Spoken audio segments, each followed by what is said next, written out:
Hello, everyone, and welcome back to another episode of Dungeons and Dragons, the Seregen campaign. It's been a whole year since our last session. It seems like it's been forever, but it really has. It's been, what, like a month or so since our last session. We apologize for that with the holidays and illness and all kinds of things. These things happen. But we are back and raring to go, daring to go. So before we go into things, let's let the party introduce themselves in case you forgot who they are. Hello, I'm the Banewall, and I am rodeoing to go. I play Belzian Gilkis, the half-elf monk. I'm Amadeus, and I play Roger Mays, the Wood Elf Assassin. Wood Elf Assassin? Stay tuned to find out. Shade, I play Ulrich Oakenhearth, the human paladin. I'm Jaeger. I play Yarvik Venisonbringer, the halfling ranger.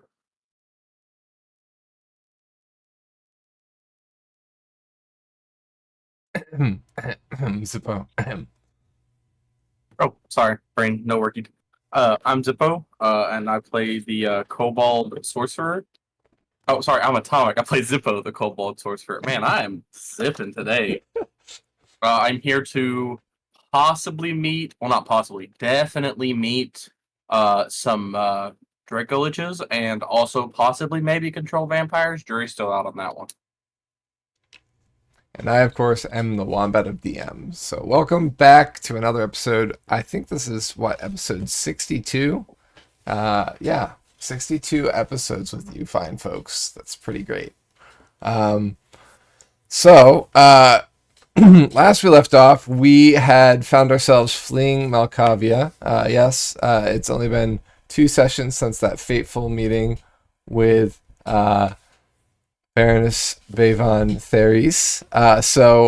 We have traveled south away from Malkavia. First, flying as far as we could on by polymorphed dinosaur mount, and then once that spell ran out, on foot as much as possible, trying to find some source of refuge before the day ended. That refuge was found in the form of a town with a lighthouse, which you can see on the map on the top of a hill. The lighthouse ended up being broken. The town seemingly was abandoned and boarded up. Had some evidence of life, but the party investigated a church to take sanctuary and found undead, and the church deconsecrated and cursed. So from there, it turned out that the whole town was some sort of undead hive mind, and tried to attack the party, but they flew off yet again on a polymorphed mount, Quetzalcoatl. The party has flown due west. There is quite a bit of discussion and kind of a divided party in terms of where to go or what to do next. Some are disenfranchised by the fact of the fact of trying to treat with the vampires at all after having been attacked by the Baroness by order of the Queen. Some people want to go back to Seregen. Some people want to continue on into the vampires to treat with them. The pact is still active that the party made with the elves, so they've got to do something about that. But we ended the session last time with the party landing or traveling within view of the river bend just west of them, where they can see a grouping of boats traveling downriver. A large boat with 3 smaller boats behind it and a lead boat ahead of it.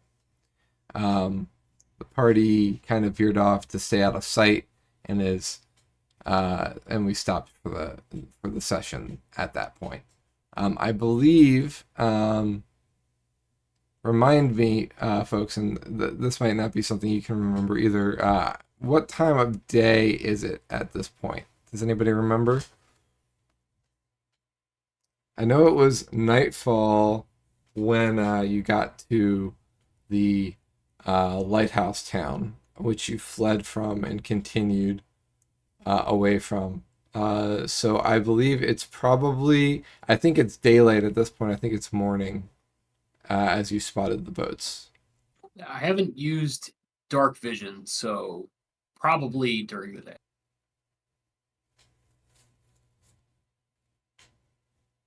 I think that makes sense. I think we were trying to go during the day also because of when we first started. The kid had the bite from the Vargals or whatever. Mm-hmm. Yep.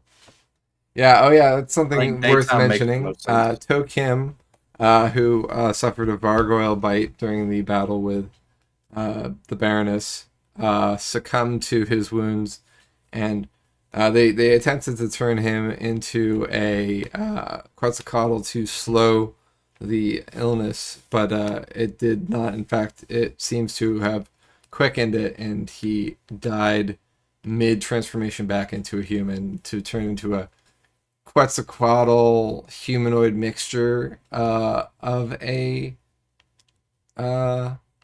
gargoyle before the party almost simultaneously destroyed it by any means necessary all at once.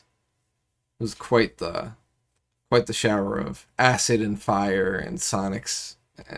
It was overkill. But yeah, so we lost a party member last session.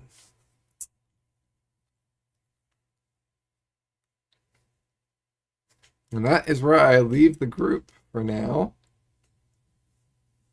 All right, so it's daytime. You're overlooking the river.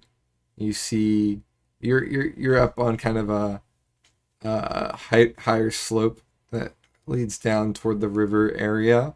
You're probably about a mile from the river at this point, and not really visible from the river.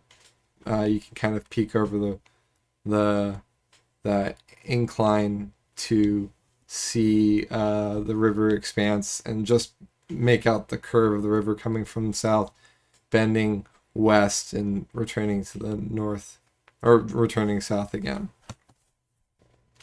This is where the party would speak. All right, well, are we stopping here? I know we're all tired. I think there was a rest for the night. Oh, if we rested, carry on. We are less tired than we thought we were. Tally ho. So, what do you think is on those boats? I think there could be friends we haven't met yet. Surely not every single vampire in this land wants to kill us or enslave us, or worse. There's got to be some friendly people. I don't know what could possibly have led you to that conclusion. I think this is Well- a singularly hostile place. Uh, Surely they are conducting river trade of some kind, but that could very well be the slave trade. We don't know. Maybe the little boats are chasing the big boat. All the better a distraction for us to escape unnoticed. I think we are currently off to the side unnoticed, if I recall. Can we see any movement on the boats? Like, what do they look like? Let's try to perceive these boats, yeah. The boats I did describe last time, but I'll describe again for the sake of the session since it has been a while. The boats do have masts to sail, but are currently being not powered by the wind, but by oars from a subterranean deck, or sub-level deck, where oars are sticking out and scooping down to the water. There seems to be 24 oars on each side of the large boat, and the smaller boats have much less. The sails themselves are drawn at this point. There doesn't seem to be much movement on deck. It seems like the decks are fairly clear at this point. Oh yeah, that boat is full of vampires and slaves. The boats are also a dark wood color. They're stained dark, Ulrich. The wood seems to be a naturally dark color, but have also been stained to be even darker still. Which way are they going? Towards Uh, Malkavia or south? Away from Malkavia. Which is against the stream, correct? Toward the stream. So Oh, okay. the river flows from the Elven territories past Malkavia, where it joins in. Yeah. Yeah, rivers don't normally split. At least the larger portions don't split; they converge. Sure. So you'll Right. yeah. Right.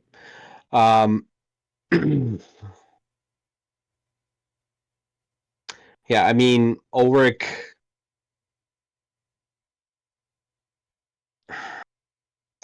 Ulrich would prefer to not be killed, and is in agreement that there's no kindness in this land. So he's not rushing towards the boat, but advising that we continue our southwesternly trajectory if we can.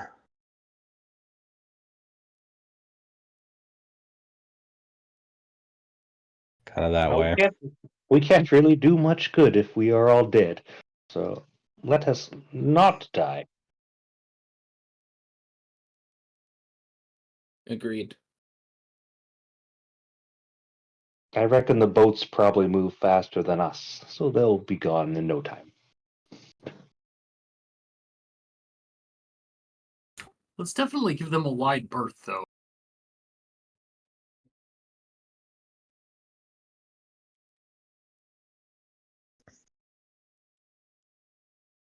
What's the terrain around the river like? Is it relatively flat? Can we put hills or any other geography between us and the river? The river seems to be going around a height on the other side. You're currently at a height on this side, and by height I mean it's a more hilly area here, as you can kind of see the hills that dot the map. To the west, it gets a little bit more hilly there, as the river turns south. Ultimately, due south is more plains.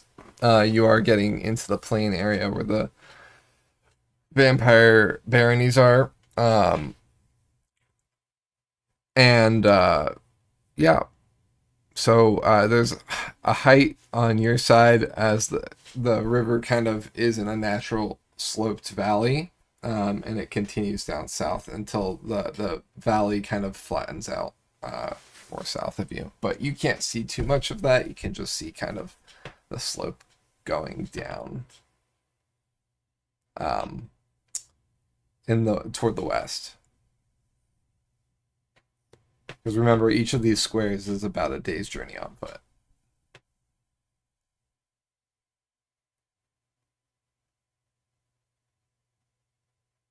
So 24 miles. Or 26, is it? Let's see. Probably 24. 26, yeah. So everyone's in agreement where we're going to continue to move as cautiously as we can while keeping out of sight of the boat. Okay, so are you going across the river after they leave? Are you going to be following the river since you're going southwest?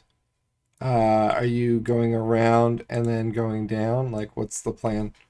I think the original plan was to skirt the river on the north bank and then head in a southwesterly direction. Okay. Yep. Fording Yes. the river is very difficult, if not impossible. Well, I mean, you've forded rivers before using, or you forded a whole forest and river system just not too long ago when you left Sarasota. on rocks, and you do have the capability of flight. But things are more dangerous now. We can't afford it. That's why I'm asking No, the no. questions. That's No, that was our original plan, but I mean, you do bring the good point that we have flight up.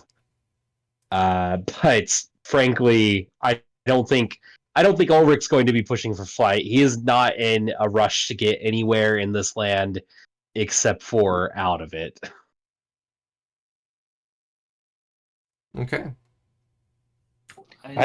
There is Freehold. We could end run the entire waste and go to Freehold and see what that is. Could be a very literal map title.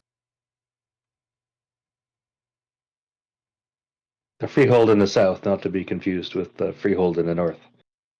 Right.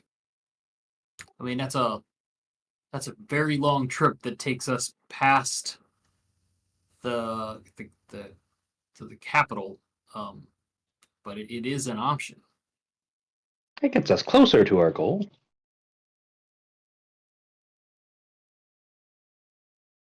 I mean, there's this proposed path here. If y'all can see that.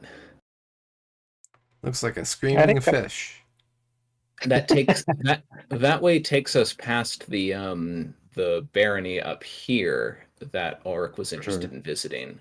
And if we still want to go to Freehold after that, we can skirt around the edges of the waste, possibly more easily than if we were heading directly for Manir. And if we decide we want to go to Manir, it's still not too far out of our way. Yeah, I Gives think us- visiting the Barony is probably the most prudent course of action. Gives us time to see what the lay of the land gives us, and it gives us a goal that is at least tangentially related to what we're trying to do. And if it somehow gets worse, we're very, very close to Seregen. We may need to call in some backup. But at this rate, they may have devolved into another civil war, so we don't know. Probably. Yeah. I mean, I, as the most bestest party member, would like to just go like that. We'll meet you there. What is your interest in getting there, Zippo? I have a treasure map that has something in there that I would like. Possibly something that the vampires might want, or that might be of help in the vampires. Not really sure. Kind of got it from a demon thing that's working with the other demons back whenever I was a warlock. But Well, it was in You the know, same it was room in- as it was in the same room as the ring. yeah, if it was in a room with a demon thing, then that means there's possibly something to do with it on there. So that and curiosity definitely killed the Zippo, not the cat. So,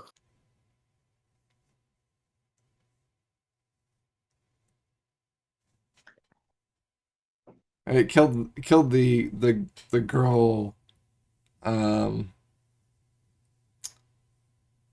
kobold, actually, didn't it? they did. Yeah, not the Zippo.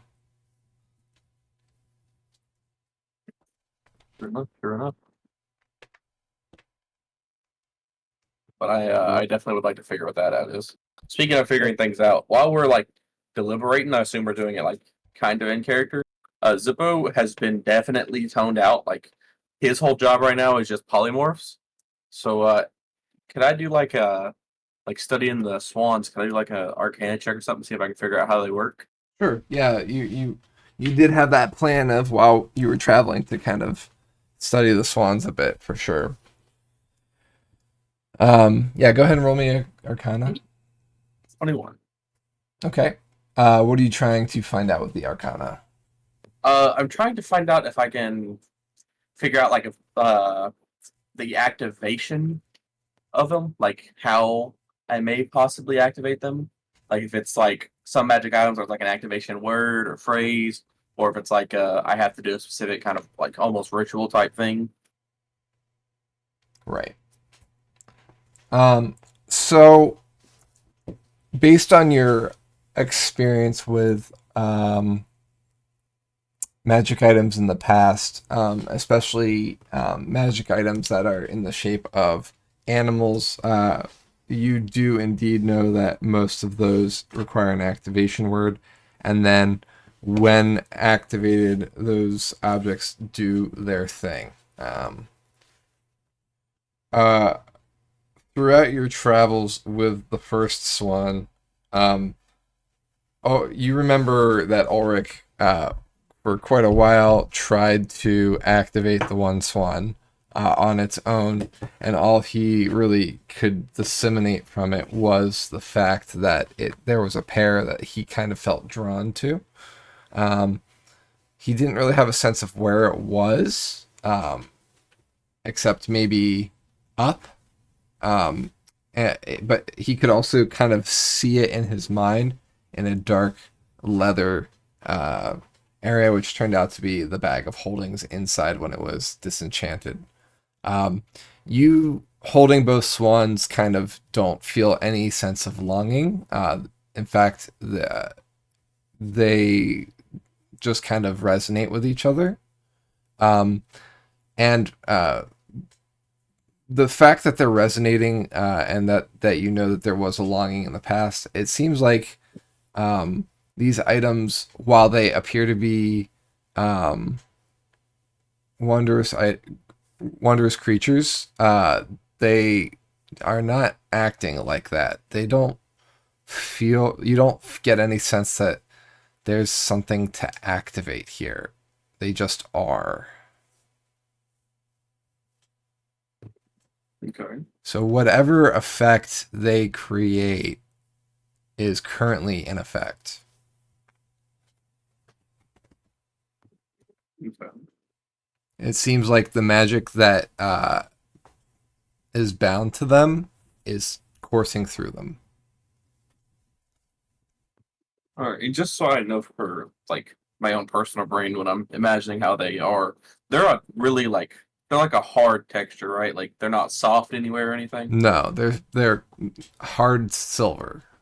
Hard silver. Okay, I was making sure because my brain was thinking they might have been like a softer thing, but gotcha. Hard silver. They're very smooth to the touch. There's no sharp edges. The beaks are rounded and whatnot. They're very beautiful, very ornate. You can almost see the individual feathers kind of embossed in the silver, but it still feels smooth, like there's no rough edges from the texture. Gotcha. I have a very dumb idea. Would the arcane check be like the whole time that we're discussing? Because if so, next time I have an idea. It's not a very good idea, but it's an idea. And I assume you're not going to discuss it with the party. It's just an idea that you have. I was asking, like, do you think I'd have time to do the idea after the Arcana check, or would it be like while we're discussing with the whole time I'd be focusing on that? The Arcana check would take 10 later, minutes, so it would take the entirety of the conversation, I would say. Gotcha. Okay, that's what I wanted to make sure because I didn't want to like overlap anything. So after Zippo finishes the Arcana check, he looks to the party and is like, "Where are we going, boys?" And he's ready to cast the spell Polymorph if and when needed. With no response from the party, Zippo's going to go into his orb. Thanks, Zippo.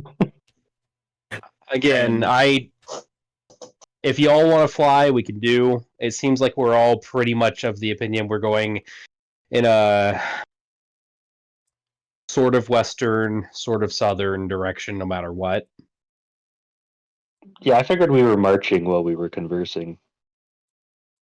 Trying not to draw attention to ourselves. If we want to in march, that's giant fine. dinosaur form.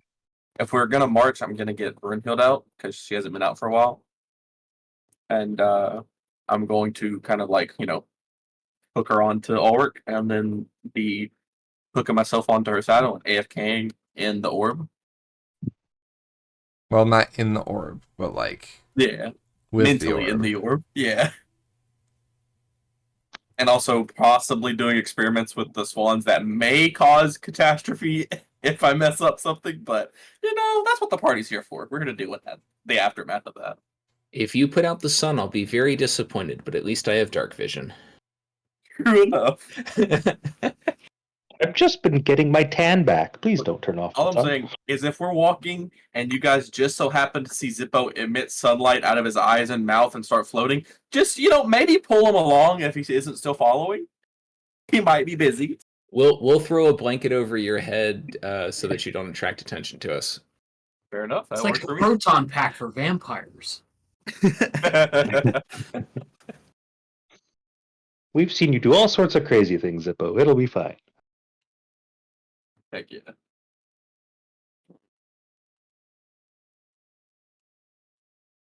What do you think he ponders when he's in that orb?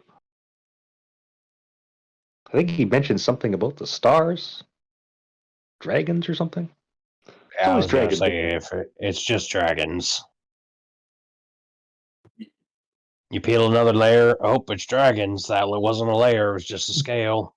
And there's another scale right beneath it. That's a dragon. Peel that Are one. dragons It's another like onions? dragon. Dragons are like onions. They make me Yep. cry. They make you cry.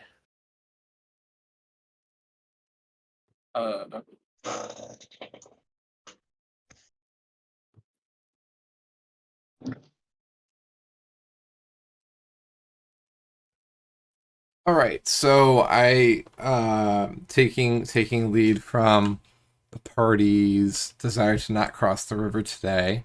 You're going due west square for the on foot travel for today. You're gonna have to go a little bit to the north to kind of stay on the high side of the valley that the river runs through, to stay out of sight of the boats. And you travel kind of northwest, more toward the tree line that kind of looms to the north of you, before coming back and kind of keeping pace with the river as it starts bending back toward the south. Sounds about right. So that'll I'll update the map here. So about midday, you get here. I will take note and say that there is not much activity. There's not much activity of animals in this area. It seems to be fairly clear of most wildlife. There's insects and you see some small things scampering in the distance, Roger, but no big game to be found grazing, as is in the plains of Seregen. It seems much more bare. There's not even many birds flying around, though you do see some large birds circling overhead, quite high in the sky. Probably about 6 of them.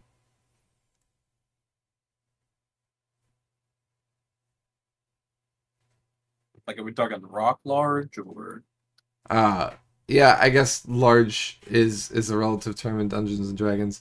I mean large as in like the size of like a large bird of prey. Gotcha. Okay. Not like large in terms of size. Gotcha. Are they circling directly over us, or are they circling off over something else off in the distance? They're circling slightly south of you, or above the river. But I mean, they're so high, it kind of it's kind of hard to tell what they're circling above. It's more like and it's not a tight spiral. They're kind of circling, looking for food. It looks like maybe.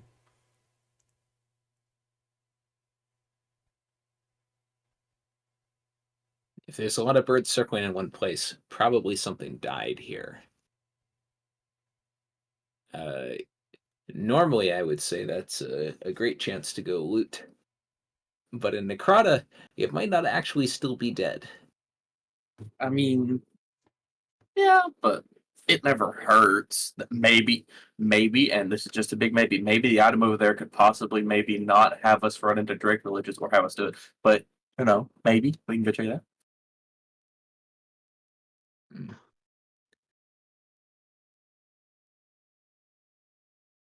I don't know. Everything here is so dangerous. I'd rather just not. It's one thing to walk through enemy territory and be spotted. It's another thing when two spells can set an army of vampires on your heels. I mean, better safe than sorry, but aren't any of you at least a little bit curious? I'm always curious.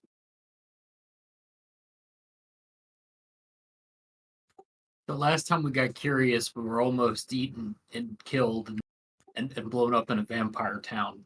But, you know, curiosity's fun. Hey, I got eaten To be once. fair. It was okay. To be fair, I was not curious at that time. I knew it was bad. So I think my sense of judging curious and badness is pretty good.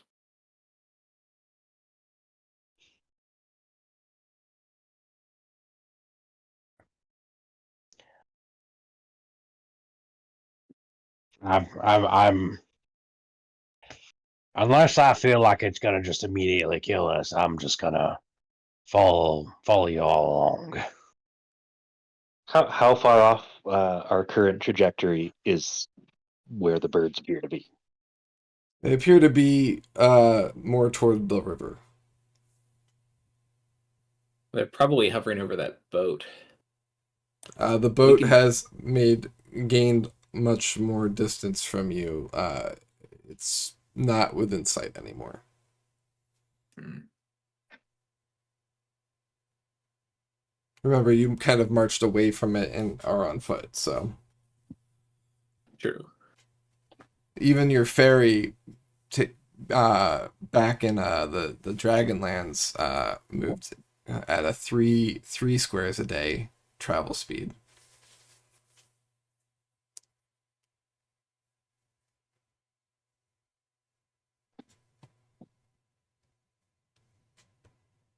Note to self: we should get a boat.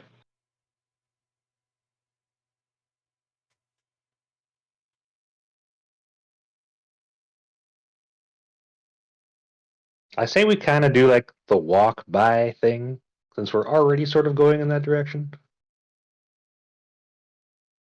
Just the casual glance to the side so you can deny you were looking. Yeah, don't make eye contact. Oh, look right at I, it. I think at least one of us has some kind of spyglass. Maybe we got some elven eyes. I don't know. As we've previously determined, Yarvik can't see crap. Maybe it's a height thing. It's just weird. He's a ranged fighter.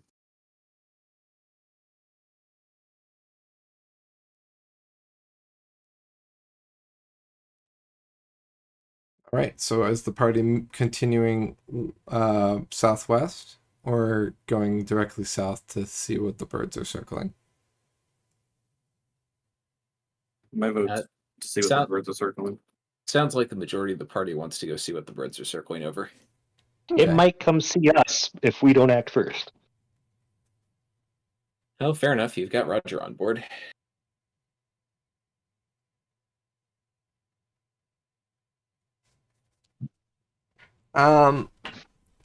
Let's do a nature check from whoever wishes to make it.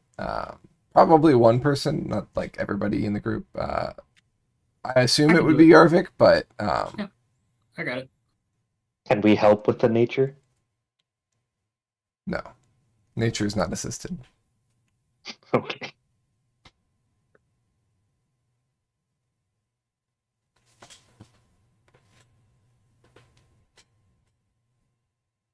Womp womp.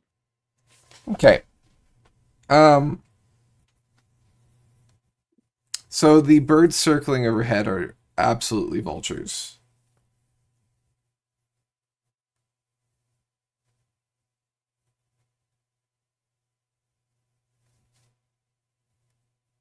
Well, there's something dead down there.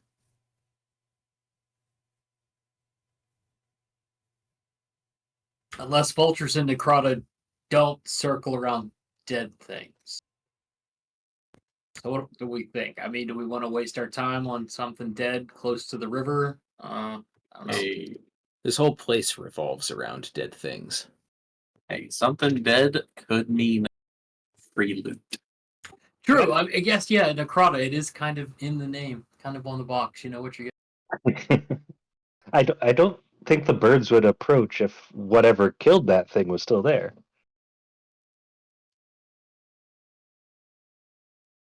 But I'm no naturologist. Depends on how high it can fly, I suppose. You suppose? We can take a look, but I don't want to get too close without seeing it first.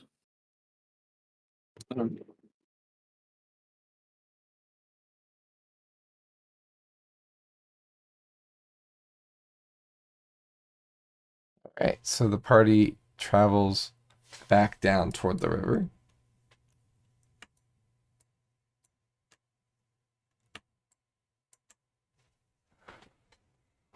All right, with the boats gone from the waters, looking at the river, the first thing to point out is the river's fairly wide. It's not as wide as the rivers to the north that you encountered in Relic. Those rivers were quite massive. It's more about the width of the Bronze Clan River that you traveled along, actually. But it does seem to be fairly deep as well. The river is dark and not rapidly moving, but it has a pace to it.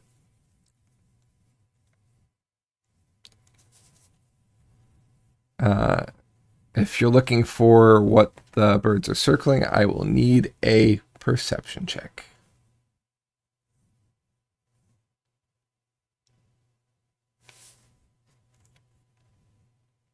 $22 from Roger. Okay.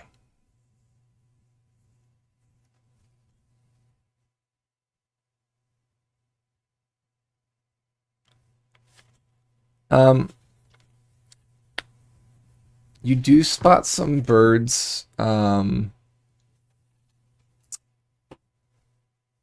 of the birds get circle lower and lower, and then land by the river. There seems to be a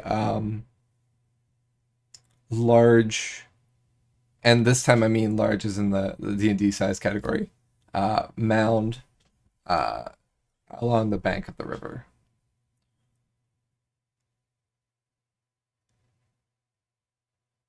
Do we have shovels? A mound of a body of some sort. Oh, okay. And Look, that's for this is- Amethyst. This is looking a lot less like loot and a lot more like just some big corpse. Okay, to be fair, out of character, corpses could count as loot. If Zippo has a necromancy spell he'd like to cast to give us a new zombie minion, I'm all ears. I mean, I'm all ears anyway, being an elf. I but, don't have it now, but think about it. We put it in a bag of holding into a bunch of pieces. We somehow glue it together when we get it back out. Necromancy spell. Zippo, there will be plenty of more corpses later. I at least want to see it. You never know. That Yours might even be one of them. You never know. I'm just going to tell the party there's nothing interesting down there. Just a big dead body. Well, that's gross, and I don't know what I expected. Let's get out of here before it spontaneously animates and attacks us, or worse, tells the vampires where we are. We can't catch a break around here.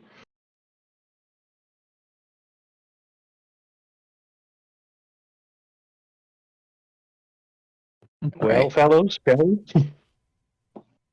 Party turns back west, following the river a little bit less closely now that they've seen a corpse. As you're turning, and looking west, you notice that the sky is starting to color. Night is approaching. I think we're all in agreement that travel at night here is a very bad thing.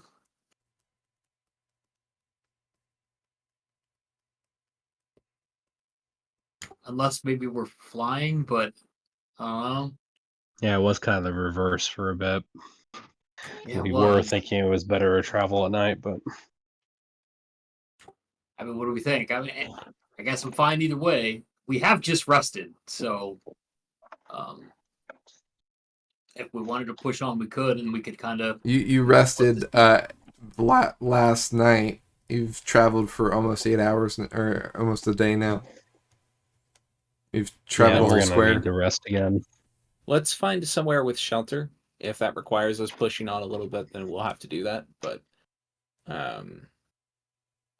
there's if our map is to be believed, there's going to be a lot of open areas without much shelter. So we should take it while we can.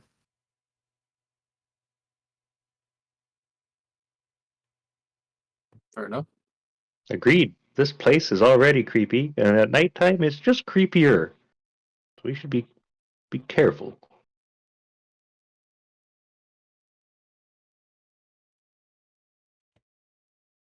So you're looking for some shelter in some nearby trees.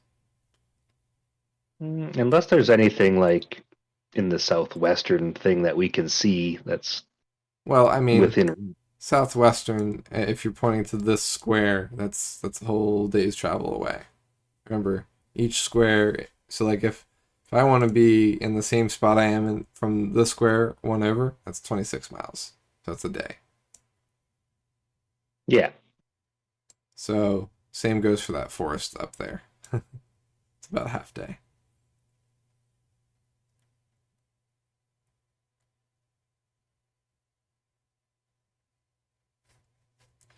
There are trees that dot the area.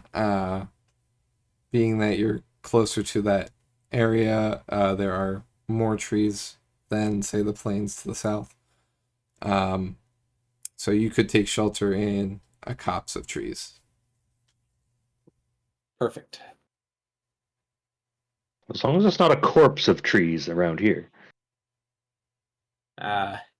Tis but one letter away, but one letter of difference may be enough. Are you pirates? Are any of No, you we Not pirates? yet. we are not. Okay, so We need you a won't be boat. adding the R to that copse of trees. Good.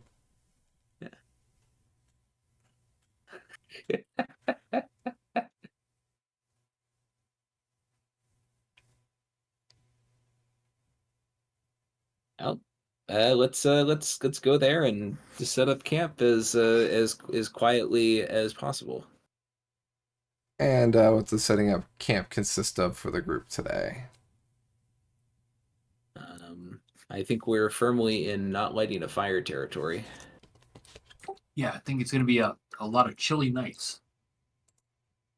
I mean, that's been kind of the standard.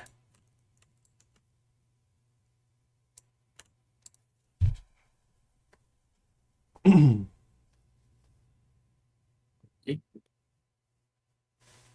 mean, Yeah, I'm so I gonna think- sleep wherever. I'm taking third watch.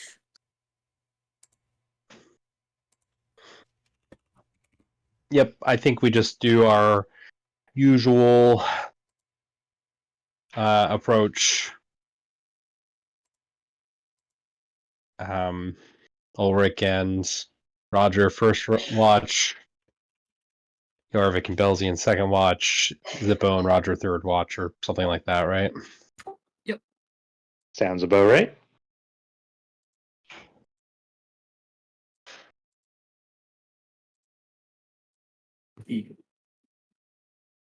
Yep. All right. The party goes to sleep.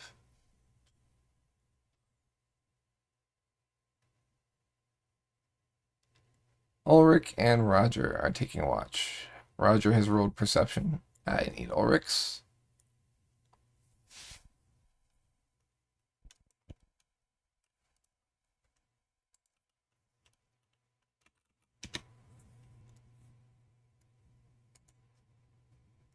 And while you are taking watch, are you doing anything?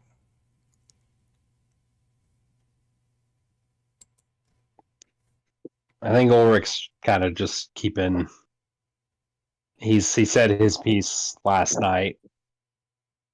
So he's just keeping watch and trying his best not to let anyone else die. Roger, anything? Not looking for anything in particular. Okay. Keeping an eye out and an ear. Sounds good. You roll something.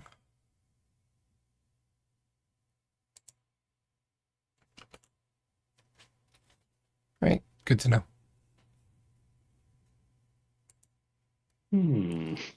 So the night is fairly. Actually, you know what? Let me bring up the calendar just to describe the night accurately. It's been a bit.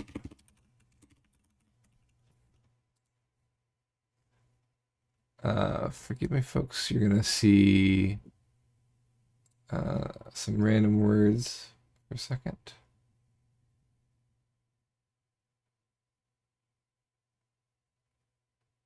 There's only one moon out tonight.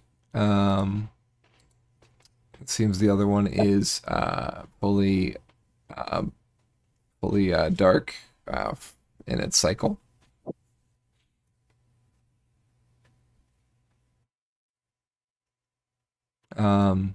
That being said, it's fairly quiet. The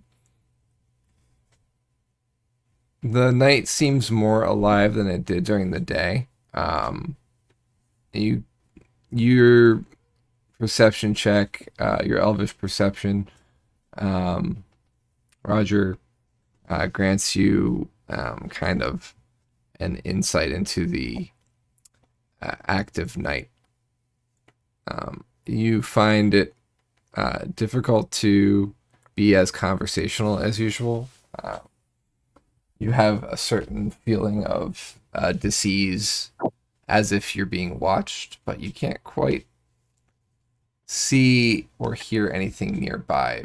But the world around you does seem to be active. You can hear the fluttering of wings in the air. You can't see much, but you can hear things flying around, maybe even crying out on the horizon. You feel footfalls in the distance, not close. It's quite the opposite of the quiet day that you had. Yeah, Roger is tense and not really talking at all this watch.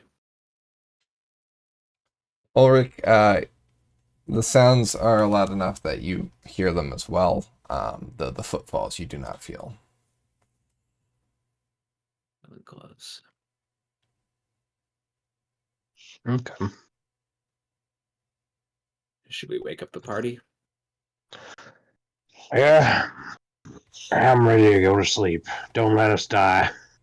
Guys. Just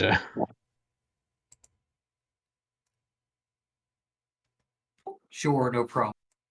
sounds good. No guarantees, but we'll try our best. I mean, that's just scream if you start dying. Belzian salutes. Belzian's also feeling glum because it's creepy around here, and it's been nothing but kind of a bad time. Right. This whole place is just one big Debbie Downer.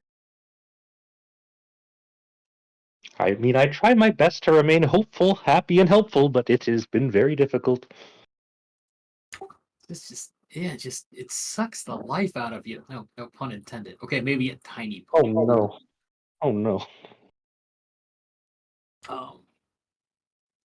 I will definitely be happy to be clear of this place, but this is going to be a long journey.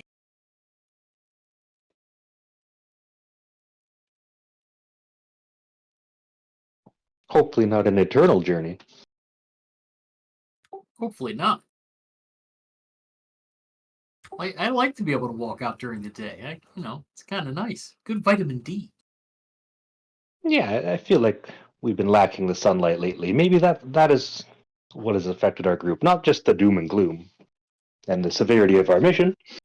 And the threat of impending death around every corner. Ah, yes, perfect. I think the Yarvik is just going to stare warily out into the night and lament the fact that he can't smoke his pipe. Belzian's writing in his journal about our travels, probably trying to distract himself from what he thinks is vargoyles everywhere all the time. Every single noise is a vargoyle. Right. Let's roll. All right. Yarvik. Riding running along to the west of you, you see. Do you have your night vision on, actually? I do not. Okay. Never mind. Well, okay. You see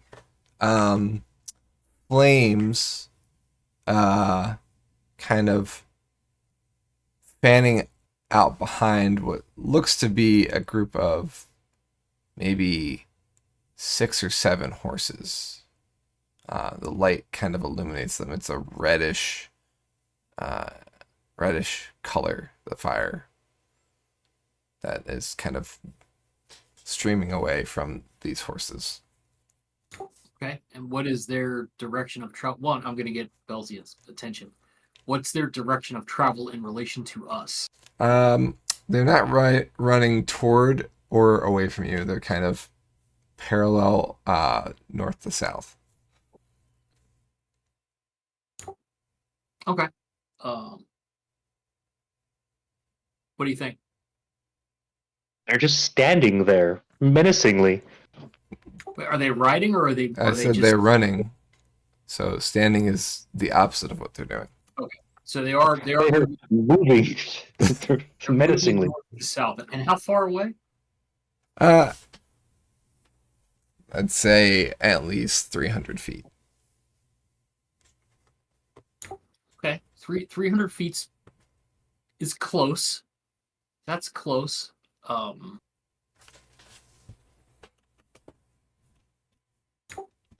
think if they come this way, we will sound the alarm, wake everyone up. But if they're Let's keep doing it their close. own thing,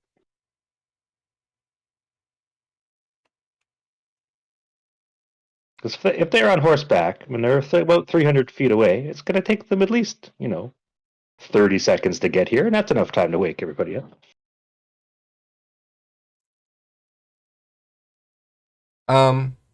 Belzian, with your vision, you can't seem to make out in the light of the fire any riders on these horses.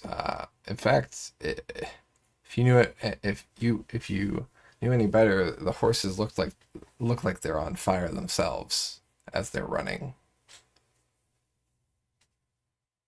How peculiar. That's not normal. That's flaming horses is not. That's not normal. I don't like it. I don't trust it. They got to be ghost horses. Everything. They seem to be emitting some of the sounds that you certainly heard earlier. It seems to be kind of, now that it's closer, it seems to be like a chorus of shrieks, like the horses screaming in pain, maybe. It sounds like they could be in pain, and I do want to help them, but I also don't trust it. It could be a trick. I also can't see them very well. So we will just observe it for now. Yeah, I'm not particularly interested in engaging in flaming death horses. So let's just let them do their thing over there. As you're watching them, moment. they wink out of existence as a group and appear maybe 15 feet later on, as if they had continued riding. but had winked out of existence for a second, and then the light returns.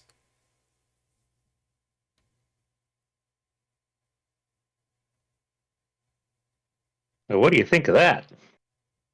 Nope. No, me neither.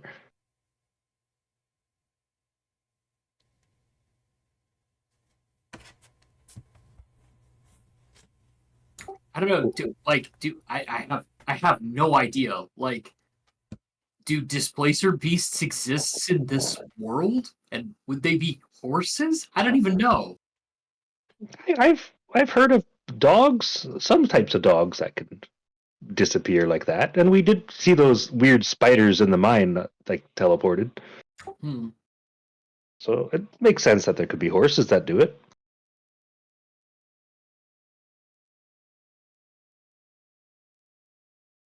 But we'll pass it on to the next watch if they don't come any closer. Yes. They're probably like meat-eating horses. Right. That is everything that happens during your watch.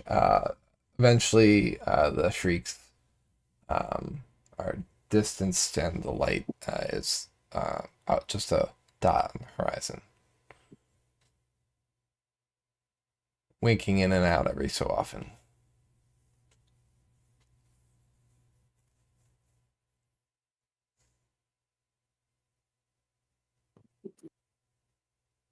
Very cool. What was that? So that sounds very cool. Hear me out. Right. We somehow tame said flaming horses.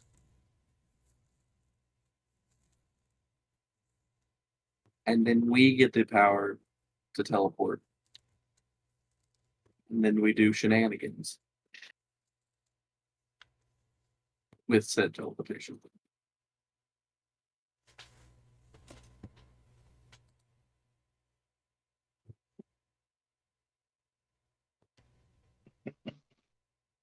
Also, is Zippo up? I know they said they were going to pass it on to the next watch, but I don't know if I heard them say they were going to wake me up yet or not. It's a good question. Wake me up inside. It was to pass on the watch at that point. Okay. I wanted to make sure I didn't want to, jump in. Watch out for the flaming horses, Zippo.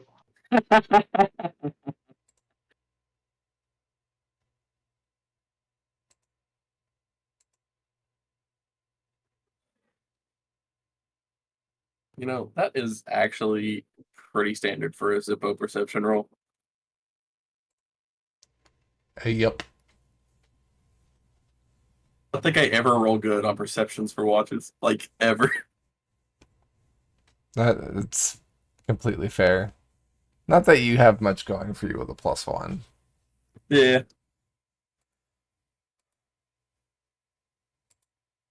All right. Let's hope we don't get attacked. You're not really sure what everyone's talking about it being noisy and flaming horses. It's a pretty quiet night. The moon has kind of gone behind the clouds a bit, so it's kind of hard to see. And who cares anyway? Because you've got Brunhild by you, and an orb next to you, and 2 silver swans that Ulrich for some reason trusted you with. So you got the night ahead of you. Heck yeah. All right. It is possibly time for my dumb plan. Okay. So I would like to make a small cut on Zippo would make a small cut on his hand to where he's bleeding a little bit. And then he's gonna put that blood on both swans. Okay. What are you using to make the cut? Let's see if I have a dagger.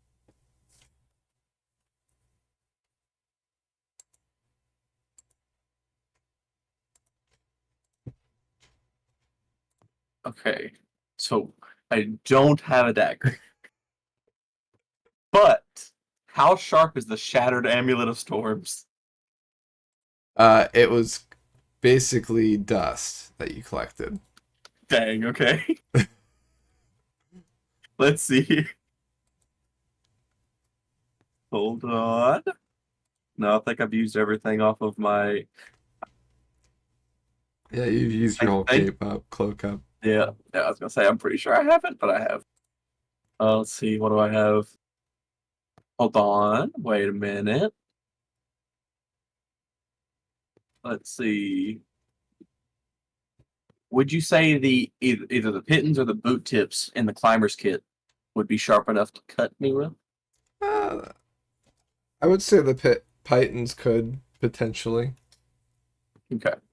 I have a climber's kit, so I will try to use a python. Okay. Make an improvised weapon check, please, or weapon attack, please. Alright. How do I do an improvised one? What was Do I that? just roll the stat? Do I just roll the stat that the improvised weapon would be in? Yeah, and roll with disadvantage. Alright. And what stat would you like me to use? This would be strength. Strength. Alright.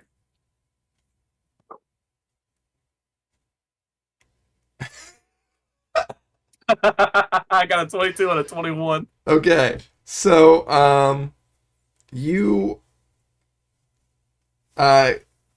get the you get out the hammer and python, thinking that the python itself might not be able to do the job, and you drive the python into your hand to try and graze it, and end up like piercing your hand a little bit. Roll 1d4, please. Plus strength. So +2. 6. Okay. You do 6 damage as you pierce your hand. Alright. I imagine I'm bleeding. You are. Alright. So mission success. I'm going to take said blood and put it onto the swans. Okay. So you just kind of like shakily like, oh god, it hurts, as you kind of rub the swans with your blood as it comes out of the wound. Yeah. It's mainly bruised. You pierced it in the center of the bruise, and it's bleeding out of that. You feel like you've also probably injured a bone inside, which is why the skin split. Doesn't feel great. But it feels even less great to be rubbing the wound against the swans. But you do so. Anything special happen?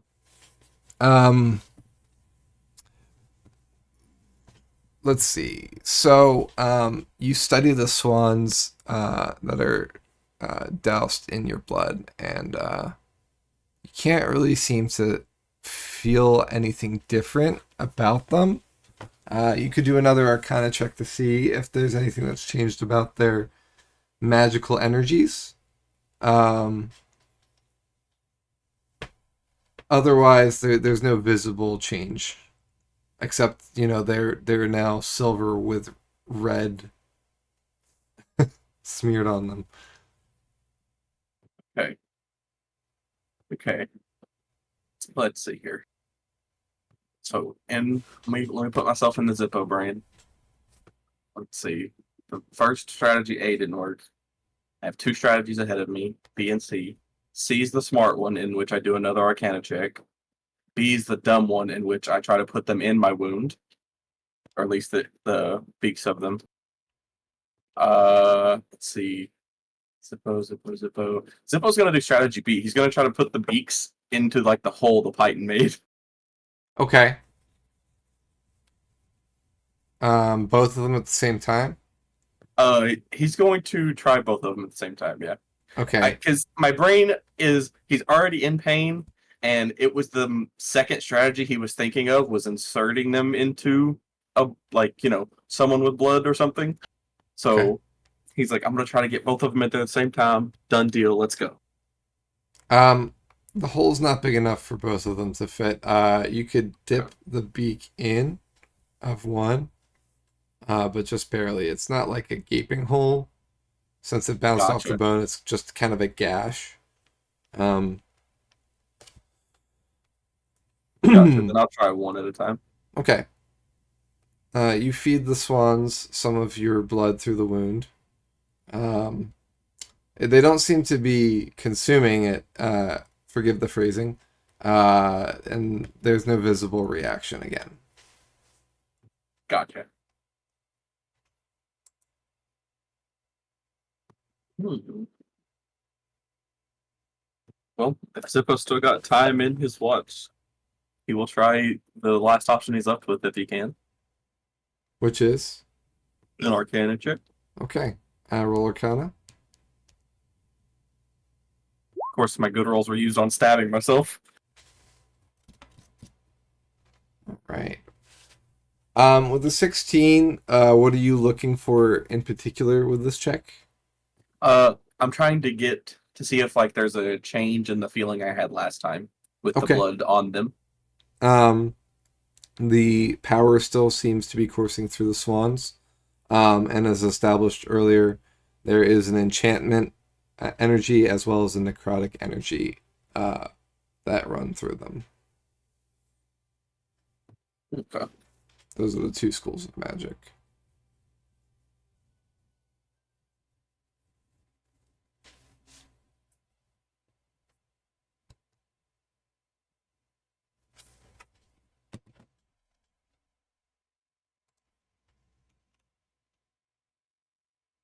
Oh, I did not mean to click that. I was checking something. Ignore that. All right, so 42 necrotic damage as he casts. I don't know what that spell even is. Oh, that's Blight. I was trying to click on it to just check Blight? on what Oh, sort of that magic is, I yeah. had. He blighted the swans. Oh boy. They do react to that. No, they don't. They say, "Hey, how could you make this mistake?" Insta death. Rocks fall, everybody dies. All right. Anything else you're trying? I don't think it's possible to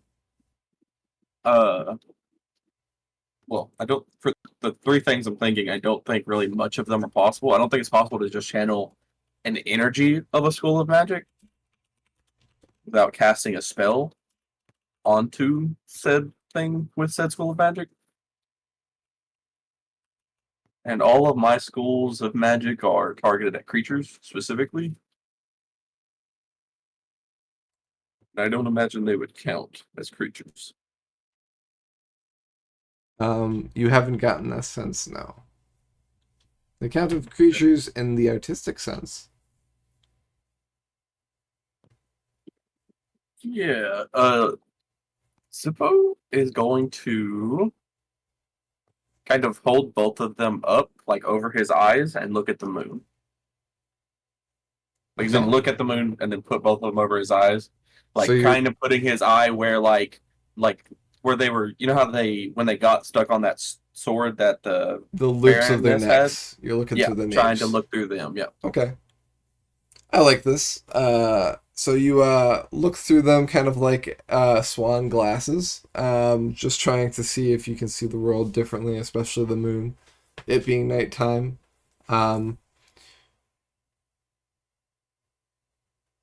You feel sure that this is the solution, that this is going to work, and you stare expectantly at the moon, expecting it to reveal some sort of secret. You even peer around looking for wherever the other moon might be in the sky, though dark, and you don't see anything different. Nothing looks different.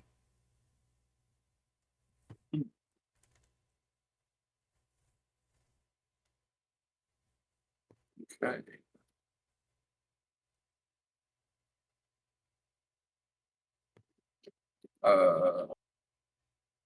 Let's see.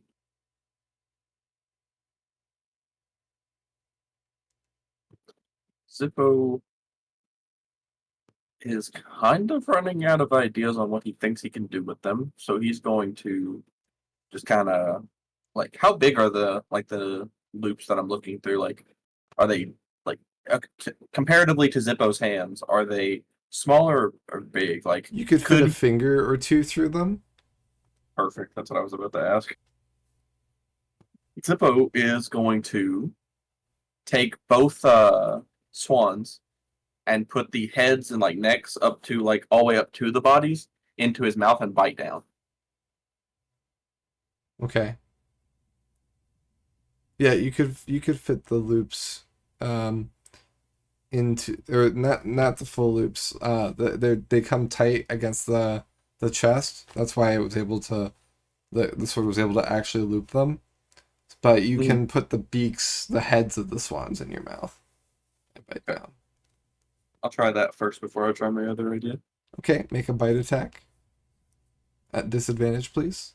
It's just another roll like you did before the python, Gotcha. since you don't have a natural bite. Let's see. Hey, it's a 3 because I have disadvantage. Okay. You feel one of your teeth break on it. Dang. Roll 1d4 plus 2 as well. 4. 4 damage.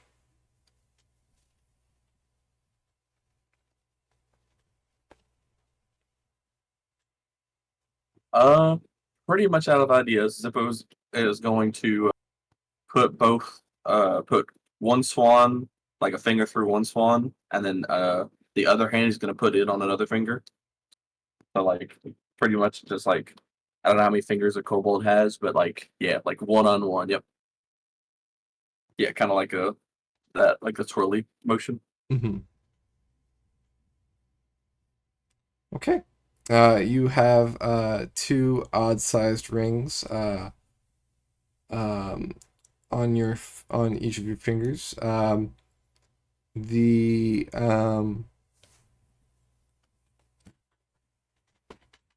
your hands don't feel any different, although you know that with at least some magical items, it takes some time to attune when worn, usually about an hour. So maybe that's why they're not activating while you're wearing them. Okay. Zippo's going to leave them on his hands then, Okay. just in case. All right. You continue, quote unquote, watching for the group for the last bit of your watch. And at some point, Roger wakes up from his trance. You see what's going on with Zippo toward the tail end, so you see him kind of twirling the swans on his fingers and then kind of sitting out, keeping watch while also having the swans there. Are his hands still covered in blood? Yes. So are the swans. He also seems to be nursing his mouth a little bit. Am I going to get an explanation if I ask you for one, Zippo? Well, I thought blood would help, and it didn't. And then I thought maybe biting them would help, and it didn't. And now I'm just hoping I leave them on here long enough to magically attune to me, and I'll get really strong. We should probably wash that off. Maybe it needs to be on there to attune to. That's why I haven't, messed with them. Think about it. Maybe my blood stays on them. If the vampires accidentally activate it with my blood on it, it recognizes my blood before whatever they do to activate it, and then boom, big powerhouse over here. No, off of you. We don't want the vampires smelling us. Oh, gotcha. Yeah, maybe.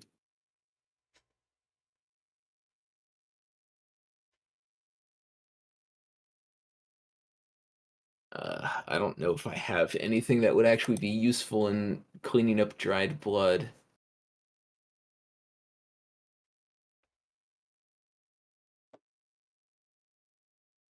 If I look over Zippo's wounds, I'll definitely notice that he used a blunt instrument to crack his hand open.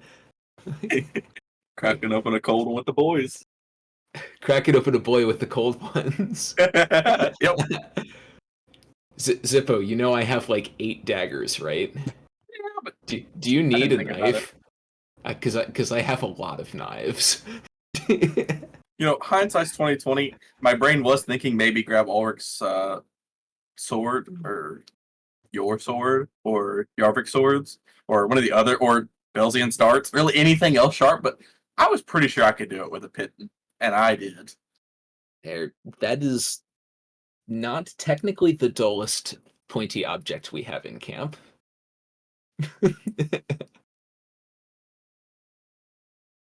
Heck yeah. Well, let's get you cleaned up and wait for everyone else to wake up, I suppose. Anything new on your watch? I'm gonna be honest, I didn't see anything. I definitely watched though, promise. Roger is used to this, but still looks slightly distressed.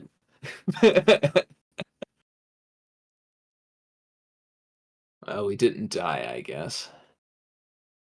True. Let's go on and wake everyone else up. Yeah, it is about that time. That being said, though, since it is 8:54, everybody okay with taking our 10-minute, and then we'll come back to do the second half of the stream? Yes. All right. See you So then.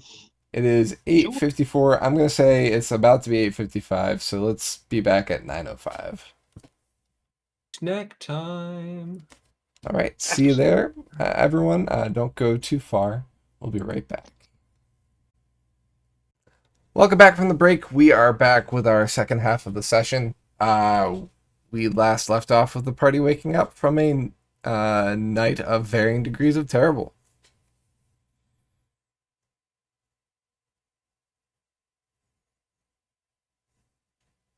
Well, I, for one, feel well rested and fulfilled.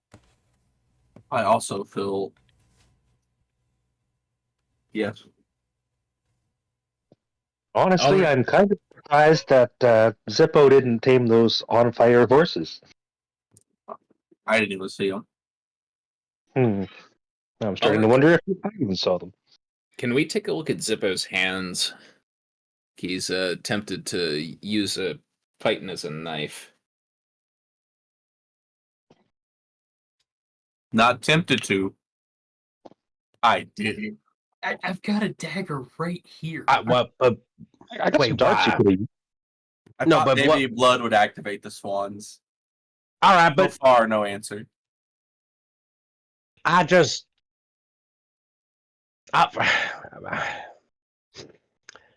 Wouldn't you got a tail? Wouldn't that be a better thing? Like to drain a little bit? You use your hands for so much, but I'm not here to. All right, here. Well, if he still needs healing, I'll tend to the wounds.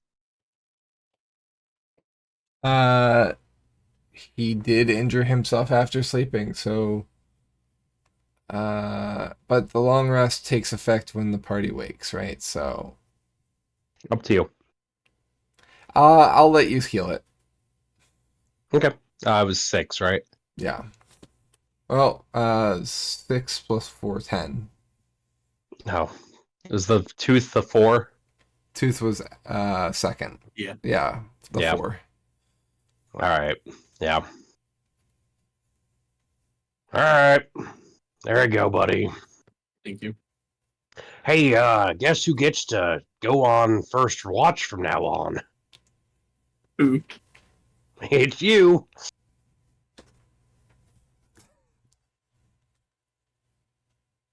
Okay. I mean, it's one thing if you're not really paying attention, but it's another thing if you're just gonna outright kill yourself out here.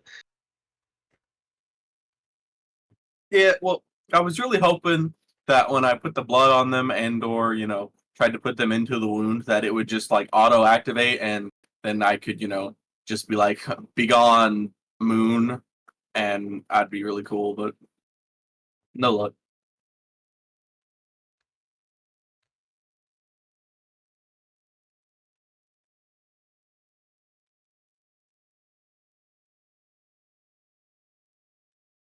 Right. So with Zippo being healed, what's the plan?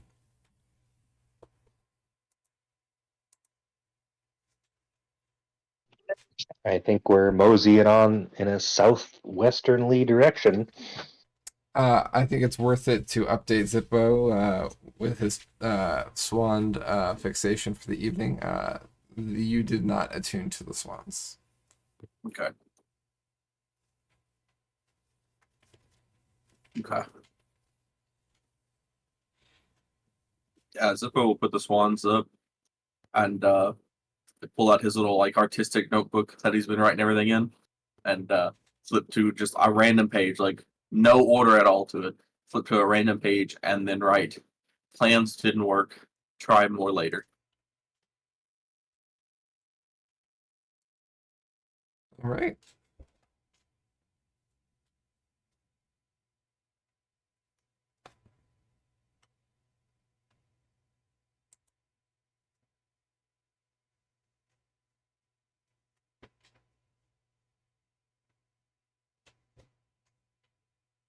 Then Zippo, when after like he gets on Brunhild and has her following art, he will go into his orb, and immediately upon going into his orb, he will say, "Do you know the answer to fix the swans so that I can use them?"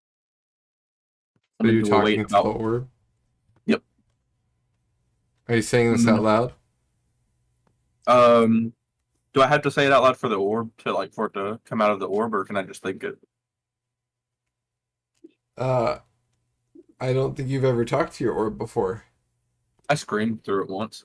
You screamed at it. Everybody could hear you True. screaming. If I'm talking to the orb, Zippo will talk. He will think it actually, Okay. because magic. It did not respond. He will very very quickly after it not responding, he will ask it in talking, but he will do it in abyssal. Okay.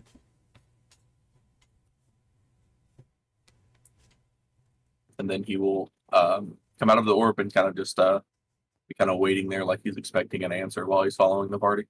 Okay.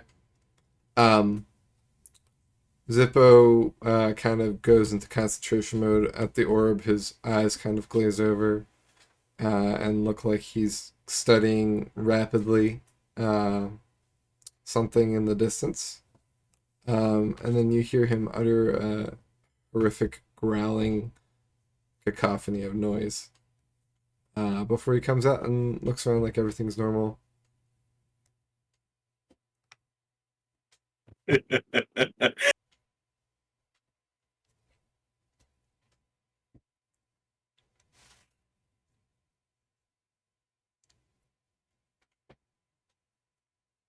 Oh, nice weather we're having. What was that? Oh, nice weather we're having. Yeah, the day is fairly clear and sunny.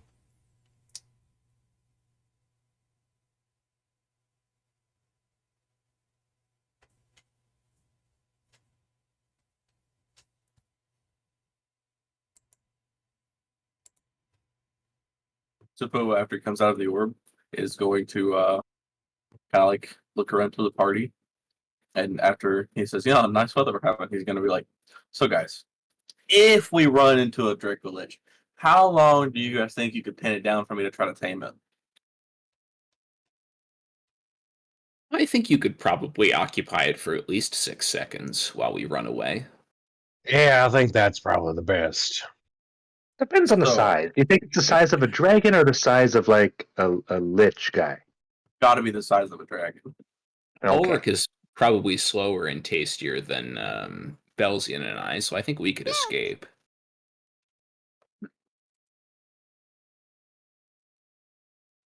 I have a Sidious, crossbow. thank you for the follow. Welcome in. For after asking that, Zippo's like, "Oh, idea," and he's going to pull the swans out and just start speaking to them in abyssal. Just because his brain is not really got any ideas, and he just talked to his orb, and he was like, "Oh yeah, magic items like to be talked to," and he's going to start talking to them. Okay. I'll update you if they respond. Okie dokie. Every once in a while, just so he covers his bases, because I feel like he would think the way I'm thinking. He'll stop in Abyssal and then start in Common, then stop in Common, start in Draconic, stop in Draconic, go to Elvish, stop in Elvish, go to Primordial, Okay. just to cover the bases he could cover. Yep. And by no means is there any rhyme or reason to what he's saying. He is pretty much just ranting off words, hoping one of them just so happens to activate it in the language he says it in. All right. While the day is going, if you could just roll 7 percentage rolls, so D100 rolls at some point, that would be helpful for me. Yeah. All right. While There you go. Zippo's doing all of that,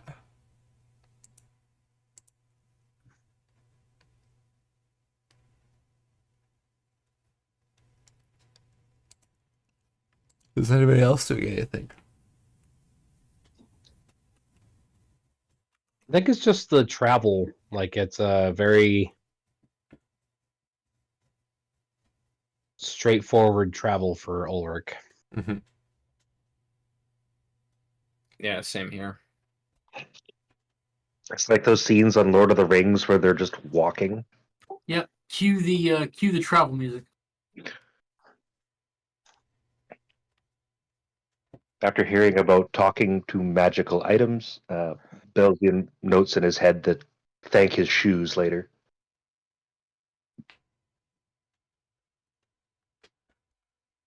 Yeah, trend setting over here.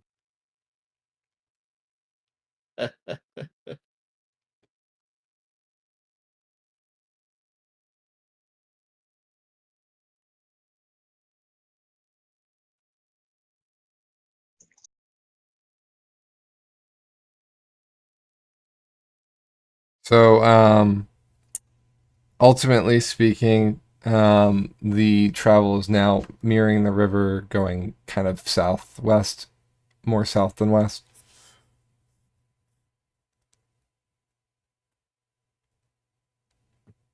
That works for me. I'm pretty sure that makes the most sense.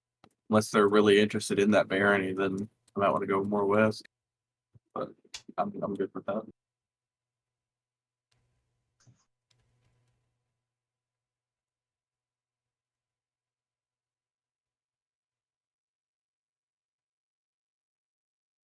What do y'all say? Do we want to just head straight to Certain Doom or head west to Uncertain Doom? Uncertain Doom. Uncertain Doom. I I think mean- we were aiming for this Yeah. barony. To say, I thought we were thought we had already decided. I'm all Yep. for delaying the inevitable, so uncertain doom it is. All It right. doesn't hurt to check in and change the plan if need be. Maybe we'll find some kind of landmark on the way to help guide us. Yeah, as we're walking, Ulrich will fumble through his cloak pockets and remember that he did come across a bag when we encountered those vampires. So I messaged you this because you hadn't interacted with it since, and a lot happened since then. So when the killing blow happened to the Baroness, she dissipated into mist, right?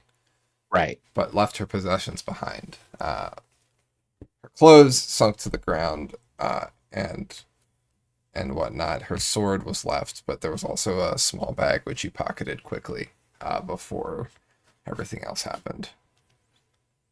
Okay.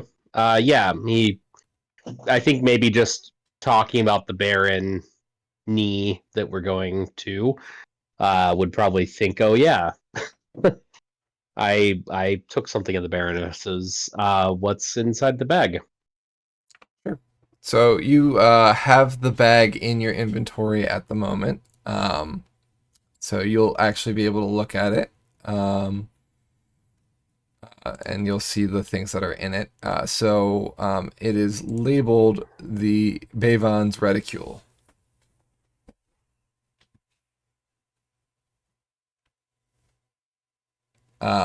What is not listed in there? Oh, looks like something is missing. Two things are missing. Don't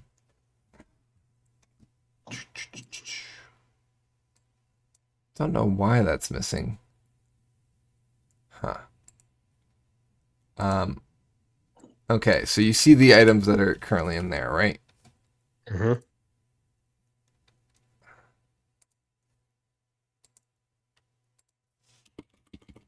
Should I try and add the? I mean, if they're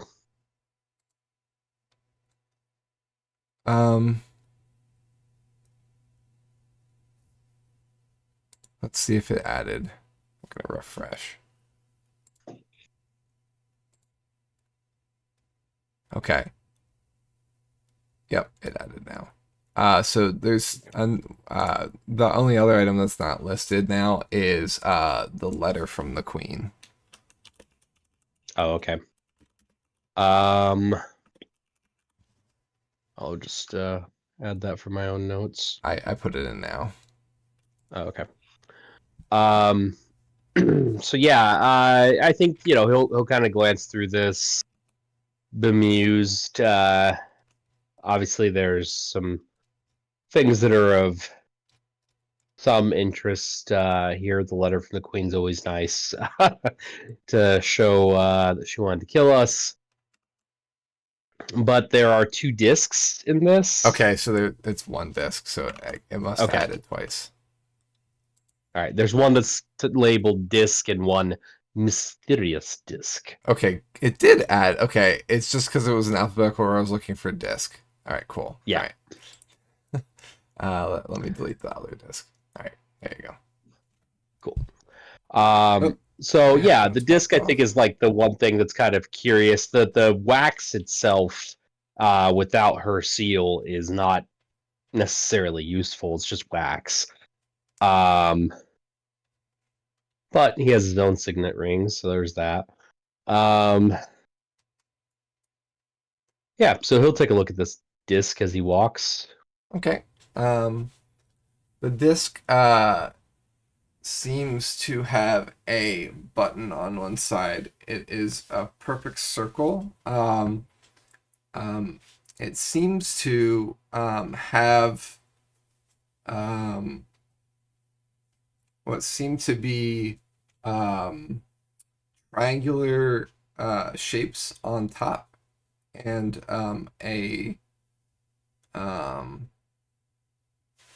rounded shapes along the middle, and then 2 rounded shapes on the bottom with a pointed shape kind of coming off of it and curling along the loop as well.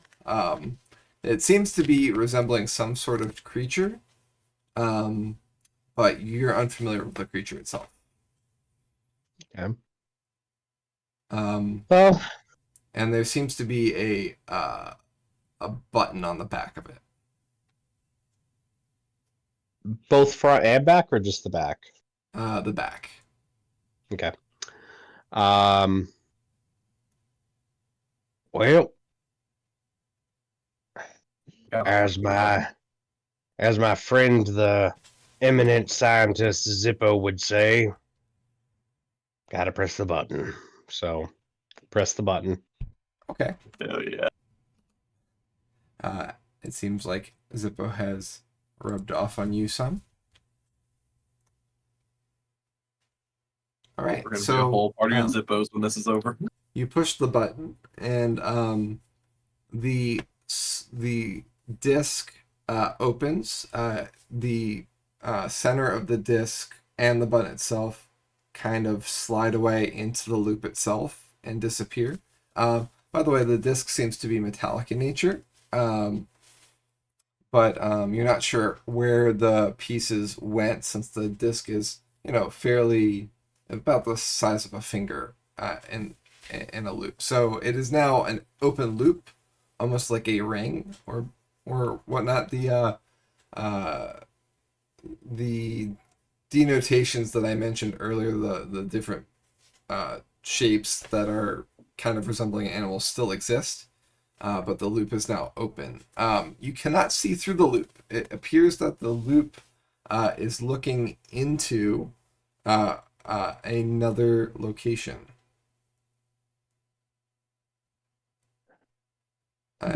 It appears to be the inside of a bag at the moment. Oh, okay. This seems familiar. What seems familiar there, Ulrich? Well, here, if you look at this, I'd say we're looking inside of a bag. And I had kind of a similar experience with the swans when they were not together. You could see through them? I kind of got the sense the other one is in a bag. With Hmm. the light of day kind of shining through the disc and into the bag, you can see that the bag seems to contain rations, but they're of dried fruits and vegetables, no meat. I mean, can Ulrich stick a finger through? Is this like a doorway or is it a Do you try to screen? put your hand through or finger? Is it big enough to Yeah, stick a whole hand the through? loop, you could put your whole hand through. Yeah, I'll It's put a about whole this hand through. big. All right. Yeah, you can put your hand through and you reach into the bag. Do you take one of the pieces of ration? Um, no, if he feels it, he won't take it yet. Instead, he'll take he'll stop, take the take the ink, the quill, and the paper, and write Ulrich was here. well, just write who owns this bag? Please write and put this letter back in your bag. Okay. Can I get a And perception check as well? yep. But you were saying, sorry. It's a 10 total. He'll he'll just put the paper through there. For now, he's gonna leave the. He's gonna keep a hold of the ink and the inkwell. Okay. You don't notice much else in the bag itself. But you do see that whoever owns this bag is currently carrying it because the bag, you can see it swaying and moving as if with movement. In that case, rather than do this paper plan, Ulrich starts to do it, and then thinking more on the fact that it's swaying, he just puts his mouth up to the hole and says, "Hey, can you open up? The movement stops. Hey, inside your bag." The bag opens up and you see light through the other side. And a hand reaches out and digs around in the bag, grabs I poke the hands. Okay. Goes to grab at the disc, which is pretty much the only thing in the bag at this point. And he kind of pulls his hand away and he cries out, "Oh!" Yeah, sorry, I just I wasn't really sure. You can take the disc. I'm sorry. The bag opens further and a face looks in, and it's an elf. An elf is looking through the bag, into the bag and looking at you. Hey, the person has a vague resemblance, but you'll need a history check to place him. sure.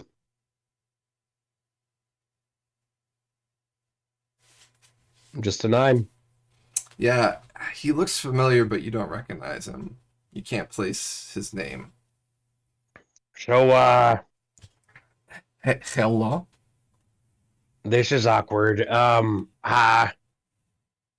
Are you a friend of the Baroness's? He spits. I am no friend of the Baroness. Great. So, that's good. My name's Ulrich. Ulrich.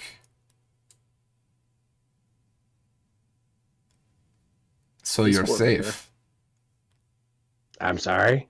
You're safe. Oh, yeah, I suppose. Are the others? Suppose so. Are the others with you? Do you remember me? Yeah, of course I do. You're, oh, how do you pronounce it? Gormir. Right. Gormir. We were really worried about you, and I'm very sorry that we couldn't, outright rescue you. It was kind of hairy there. You know where I am? No, we thought you might be at the Baroness's. Oh, I was. I escaped. You were there too? We were for a little bit. Well, that would explain a few things. So, hey everyone, Gormir's here. Yo! I thought that sounded like him. Yarvik delivers a hearty thumbs up. So Gormir, where are you heading? I am headed back north. Where are you? Well, before your village sold us out to the Baroness, we were, of course, charged with trying to form a sort of truce between the lands, so we have to head to Mionir, although we're going to head to this western barony first. First, I must correct you. It is not my village who sold you out. It was Ire. Well, I mean, I'm sorry, it was rather rude of me, but everyone seemed to know what was going on. No one warned us. We did not know. How do you think I got here? So is Ire still alive? Please say no. This was on her. She died in the night, I assume during your battle for some reason. And I was able to escape in the midst of the chaos. Can I peek over Ulrich's shoulder to see if Gormir looks like a vampire? Yeah, he's fully pulled the disc out of the bag, and you can see that he's in broad daylight, standing with a tree line behind him. Seems legit. Well, so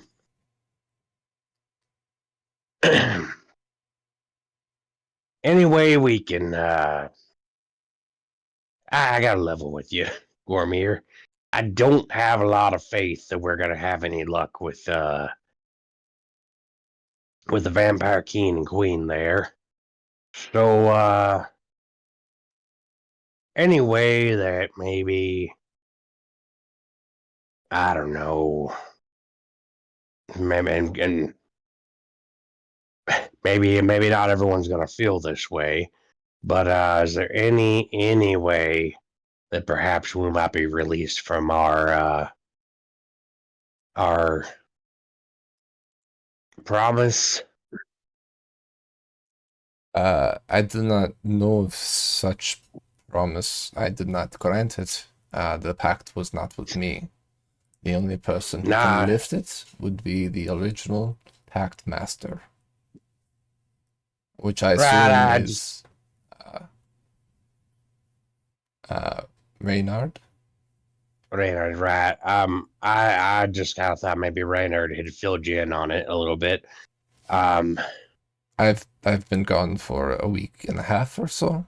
I was abducted and taken to Malkavia while I was on a patrol.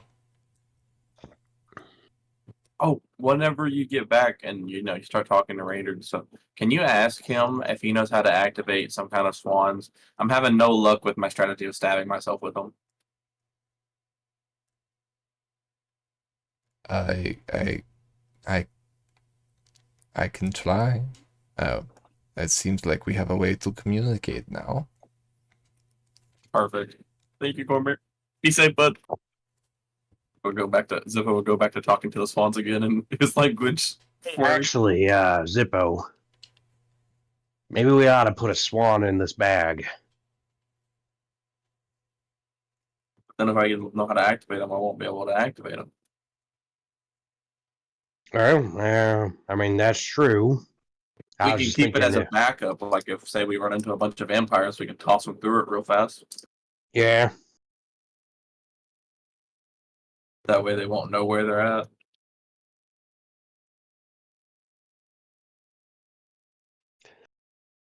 Yep. Hey, Gormir.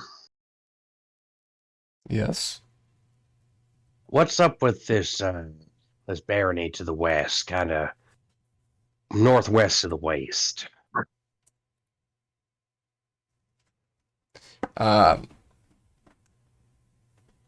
Well, we don't tend to visit that Baron. He is charged with guarding the western wall, or I guess the expanse now. If you're heading to Mayanir, that would add a lot to your journey. I do not know how you would fare meeting with a vampire other than the king and queen, but provided that you had an interaction with one baron that was not successful, I do not see any way that a second could be successful as well. But our big problem here is it sure doesn't seem like the queen cares to have any of us alive, really. Maybe just one of us alive. So that's not really seeming like a good place to go either.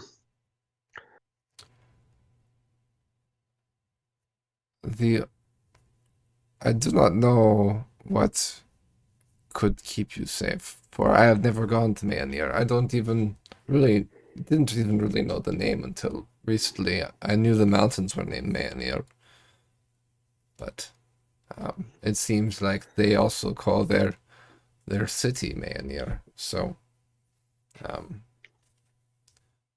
all I know is that Bavon is no longer in Malkovia.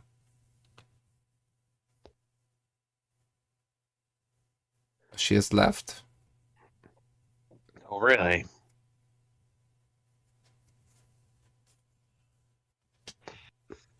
Where? She sailed off with her group 2 days ago. Oh, fun. I bet she has really nice dark colored ships. Ah, you are familiar with them too. Yep.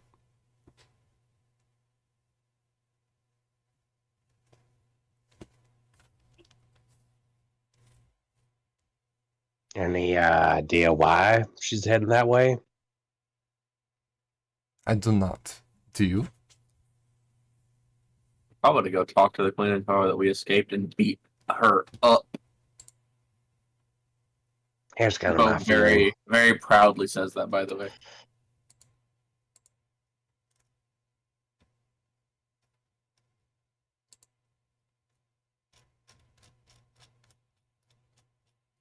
Well,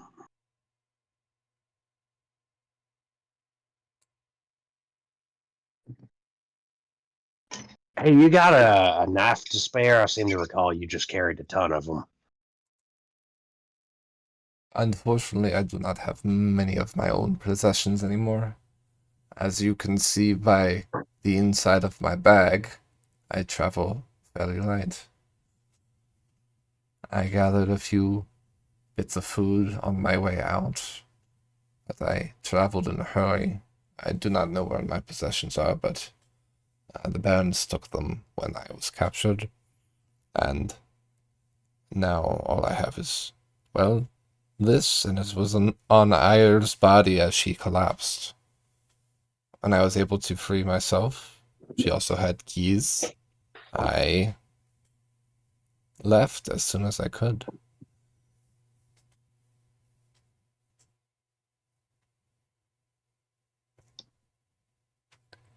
She told Would a white you notice that Gormier looks worse for wear. He is heavily scarred and bruised. anybody give me your hand real quick? Good call. He, you're able to reach out to him. He's holding the Yeah. desk, so. Bobby, he's got another hand, right? What was that? He's got another hand, right? Yeah, he's got both hands. Yeah. So, yeah, if he takes my he hand, kind of reaches out to like shake your hand, grasp it. Yep. That's all. I just wanted to shake his hand. No, I will. How much HP can I dump into him? So you're not sure how much HP Gormier has, but you can do some tests to see how much he might need. I unleash 20 HP into him. All right, he looks a little better. I unleash 20 more. All right, he's starting to have color back in his pale face. All right. Well, if you ever need that again, I guess just give me a holler. Thank When you get back home, let us know so we can maybe talk with Reynard. My healing has been chipping away at this, so I appreciate your help. Yeah, no problem.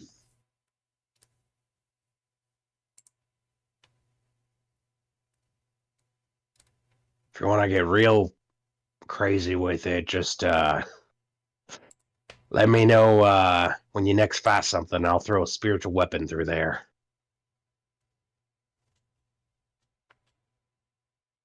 Yeah, it looks like he's carrying a makeshift club as a weapon at the moment.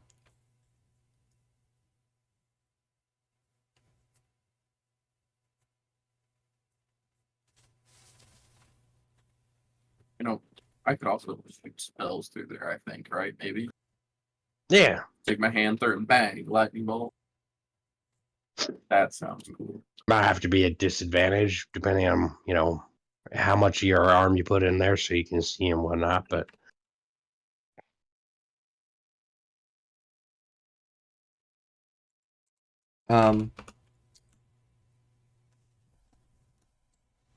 If you could give me one more perception check, Ulrich.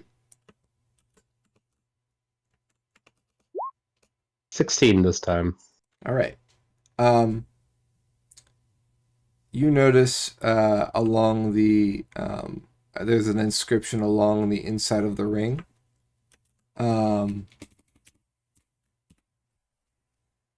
That reads Marsupialis.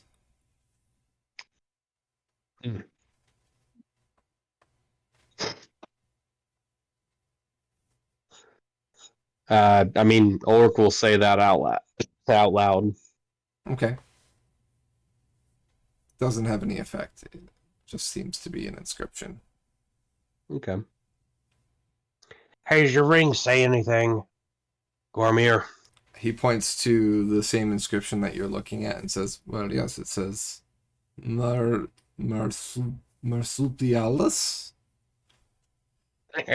I just wanted to hear you say it. He kind of shakes with a no-nonsense attitude. Just shakes his head once, nods.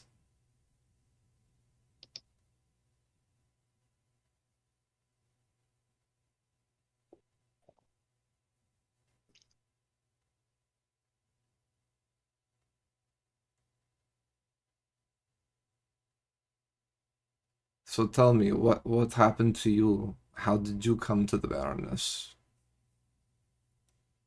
Well, we were at your village, and we were led to her, essentially. That's the short of it. She invited us there. Ire, I assume? Well, the Baroness, but yeah, I'm involved.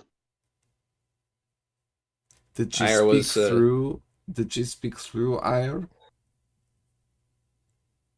Yes. Same.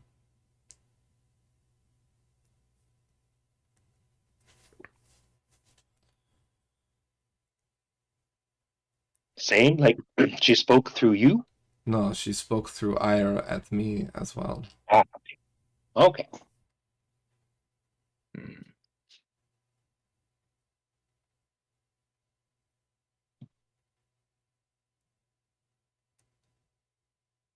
Be careful with this disc.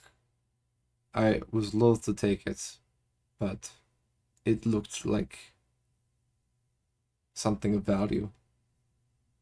But if Ire carried it, it might have some connection to the Baroness. It might be part of the reason the Baroness was able to speak through it.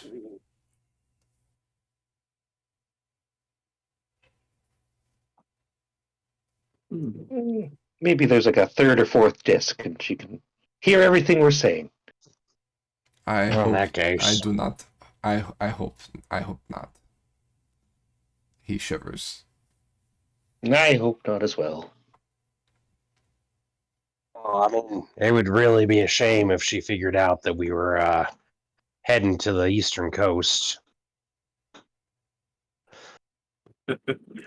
That is in the wrong direction from what you told me earlier. Yeah, we were just talking about things. Looking at a map, just kind of curious. My friend, it does not seem you have a good sense of direction. That, or I'm just telling a fib. Oh, I see. Yeah, now she'll never know.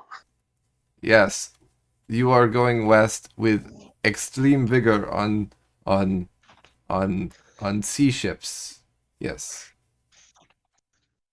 Sure.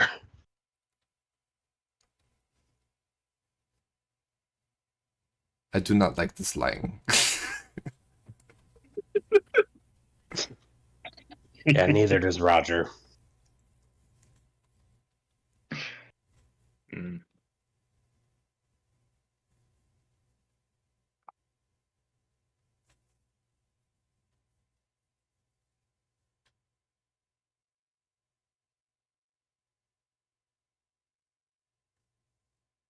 Well, So, should we instruct Gormir to get Raynard to get a hold of us when he gets back to like his home? Oh, yeah, for Or sure. Please let us just know. I shall. I do not have any leaves on me, so it may be a few days, unless I can find one of my brethren in the forest, of course. But we shall see.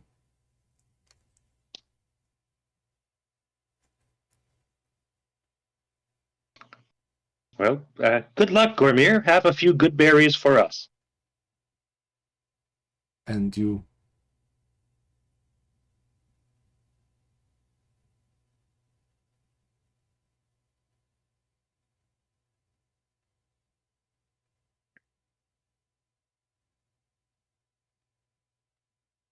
Well,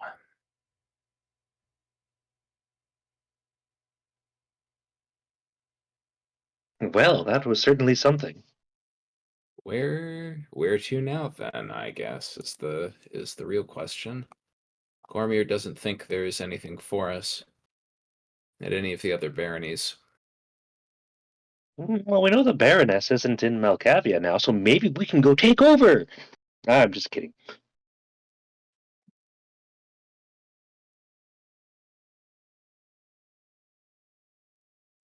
Well, you say that, but I gotta be honest.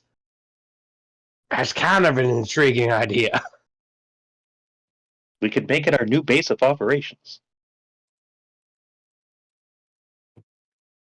I know this is also a dumb idea, but maybe Zippo's gonna say like Mehunir in all his languages as well at the Swans, because if they named their city after it and the mountains, maybe it has something to do with the Swans. Who knows?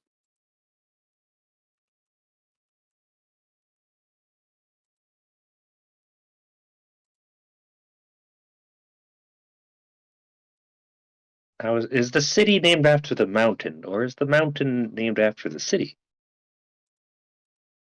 Tomato, potato, all the same.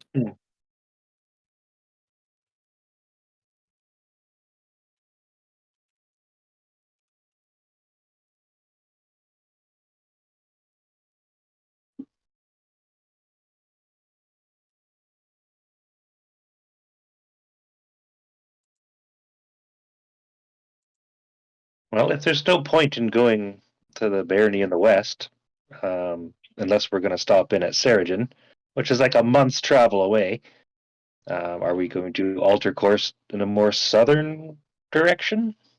What do you think, fellows? Well,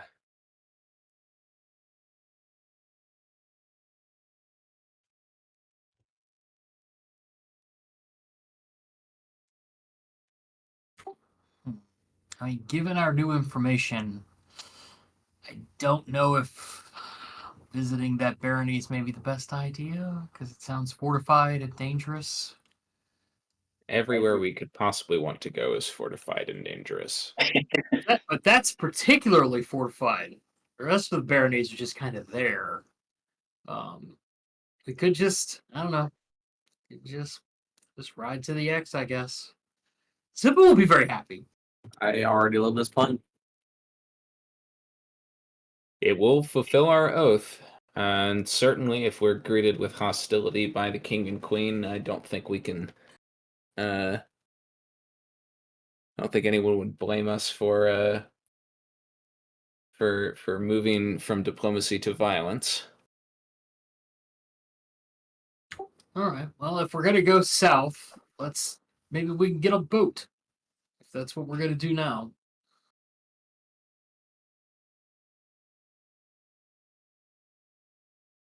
I am leery of staying so close to the river.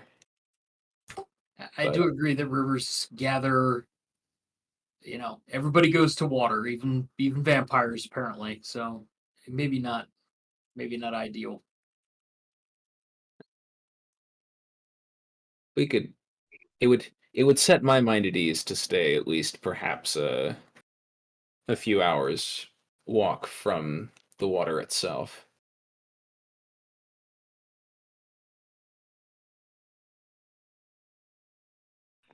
Yep. But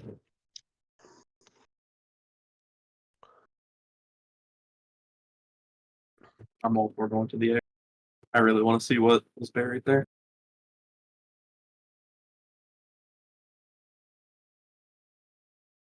As long as it's not us getting buried, let's go.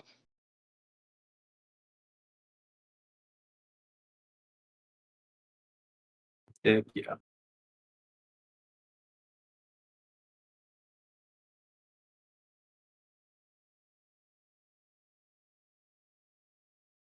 All right. So I assume the party had been walking along the same time as meeting Gormy, or did you stop at that point? Do you ever do like FaceTime on your phone while you're walking? Yes. I I've kind of seen it felt it would happen be all like the that. time.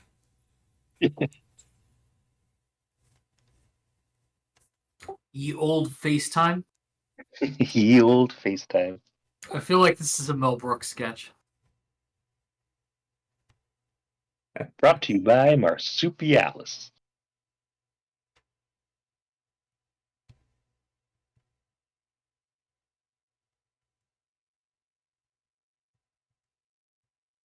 Yeah.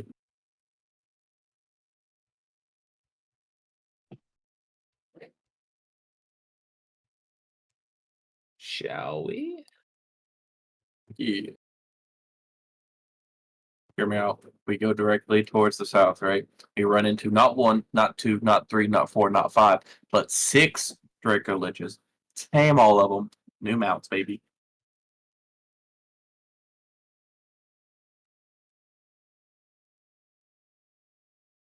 That's our tentative working plan. Heck yeah. Again, when we encounter a Draco Lich, it's imperative, Zippo, that you do your magic on your own. We'll just taint it with our sub non-dragon being. Even though we're part of the clan of the Bronze Clan, we're not really as mighty as you are as a dragon. So That's we'll fair. have to go away. Now, to our argument earlier about me being slow and not as quick, I would say the Belgian's strong, so he could pick up Yarvik here. And then I have the command spell. So I can ask you to stay behind too, Roger. And here I was thinking you were going to say something charitable, like you needing a head start. Nope. I also got a crossbow in case, Charmin isn't quite worth doing it.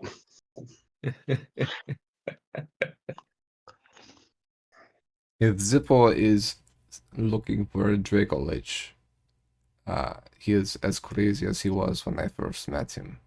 You hear coming from your bag. That is going to take some getting used to. If anything, the long isolation from society has made him crazier.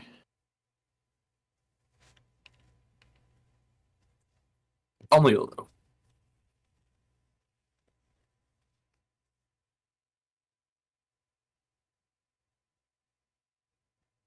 Only a little, he says in abyssal, because he forgot that he was speaking different languages at the things. So he says that and then just keeps going back to speaking languages. Classic Zippo. I have no idea what he said.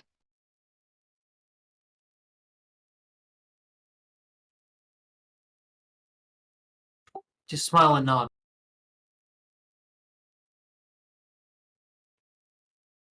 Smile and wave, boys.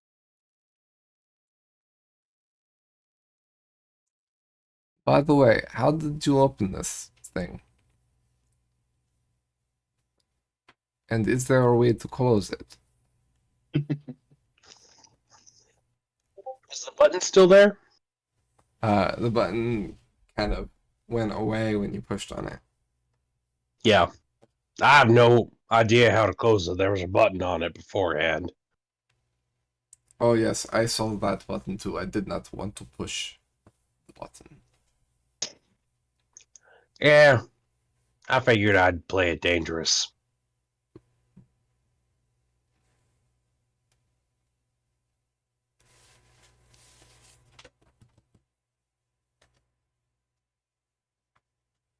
Maybe you gotta say the words you said backwards. Be my guest. Silyperstheron? Zippo says. Backwards. Nothing happens. Dang. Says Mehneer backwards. I mean, that already sounds like something backwards. Nothing happens. Yeah. Rin Yum? I was waiting for that. Yes. Rini Yan. It still sounds like something backwards. It is.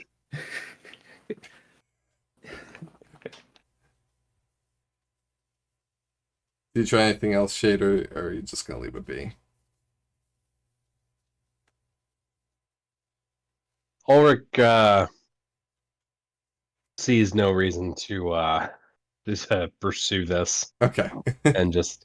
I mean, and he'll kind of talk about some of the advantages to this. I mean, he seems to recall some stories of Gormir being able to summon totems and things like that. Maybe he could throw a totem our way. Maybe I could throw a spiritual weapon his way. Mhm.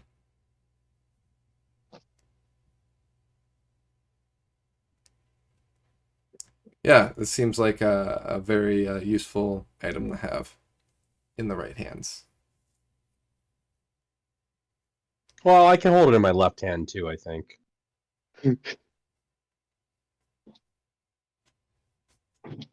It's a new It's like year. our ring. Inspiration. I liked it. It's like our rings of communication, but Thank fancier you.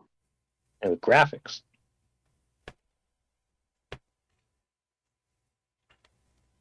All right. So you're continuing to kind of parallel the river a bit. Oh, that was way too far. The river kind of turns away to the south. And you see kind of the plain open up. It's getting hillier to the right of you, but it kind of opens up into a grassy plain with dead-looking trees, bare of leaves, kind of reaching out of the ground, dotting the landscape.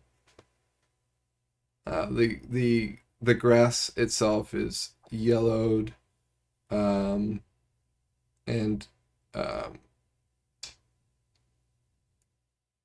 unfriendly looking. It's not wheat.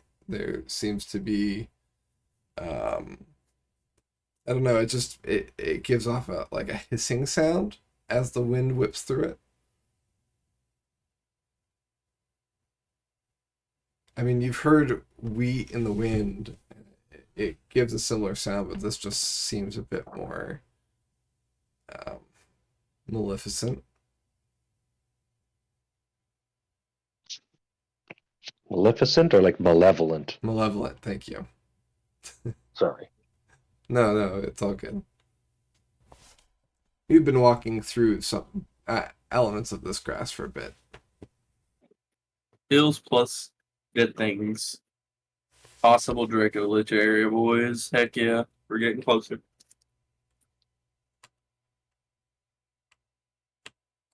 By the way, just for future reference, does anybody know what a Draco Lich looks like? I mean, it's got to look like a dragon at least a little bit, right? That's what I was thinking. Otherwise, what's the point?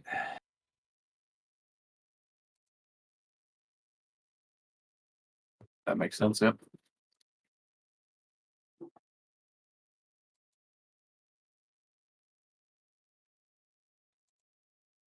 Haven't seen too many dragons on this side of the wall. I know, it's very sad. Once I figure out how to use these swans and rule over the vampires, we're definitely gonna have to change that. So you continue? We hyping. All right. You progress through the day without much event other than what we've already kind of discussed. You kind of discovered the Gormir loop at about midday, and you make your way south. I assume you're continuing on and not following the river, correct? From what you were talking about?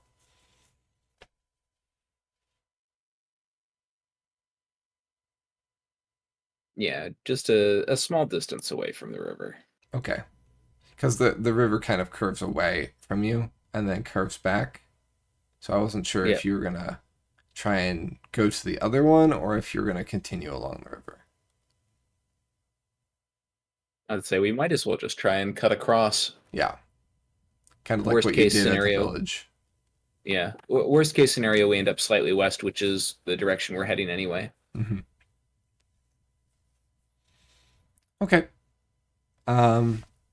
So, as night falls, travel slows as you're tired. I'm assuming Brunhilde has been staying out of the bag. Is that correct, Zippo? Yeah, Okay. yeah. Where we haven't been flying or nothing, I've been kind of just laying next to her at night. Okay. Just getting a sense of like the party. All right. So, there's not really any place to camp that has much cover. You could potentially camp near one of the dead trees or try and hunker down in the tall grass. It's not as tall as the grass from the raptor encounter a couple weeks ago. It's more like calf height. So like it's up to like Zippo's chin. So Zippo can even see over this grass. Sure.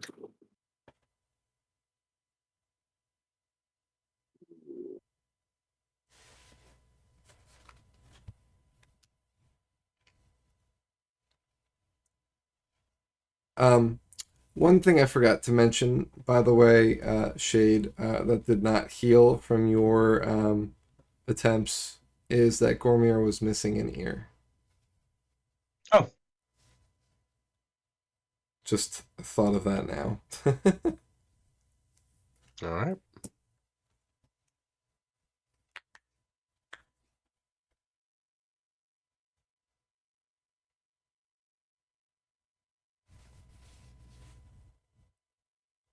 You kind of, as you were thinking, realize now what looks different about him.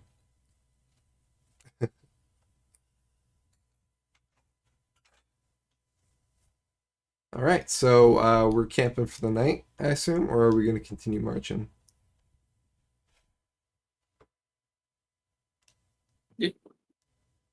Yeah, let's camp Camp for the time. night. Yeah, exhaustion bad. Sure.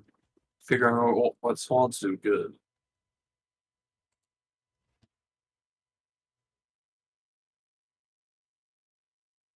All right.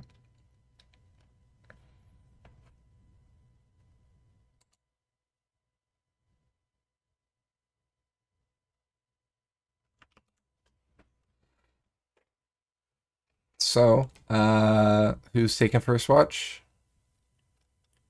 I think it was going to be Ulrich and Zippo, given how the last night's watch went. Roger can take third watch alone. Okay, that works.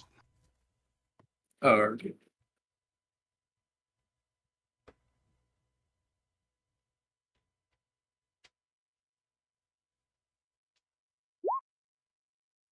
Just an 11 here. Let's see here. Is it still technically daytime for us? No. No. Okay. Hey boys, let's go! This is a Zippo perception night. All right.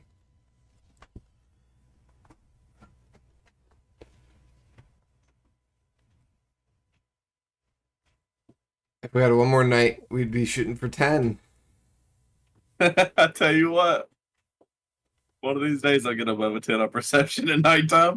You know what the worst part is it was on 20 when it hit the wall and like the little roll thing, and then fell over to 9 immediately after. And I'm like, no, I've had a good perception check. So where did we decide to camp?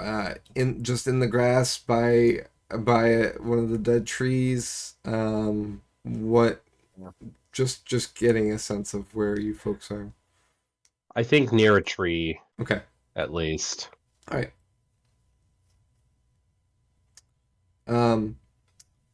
The tree itself is heavily pitted and knotty.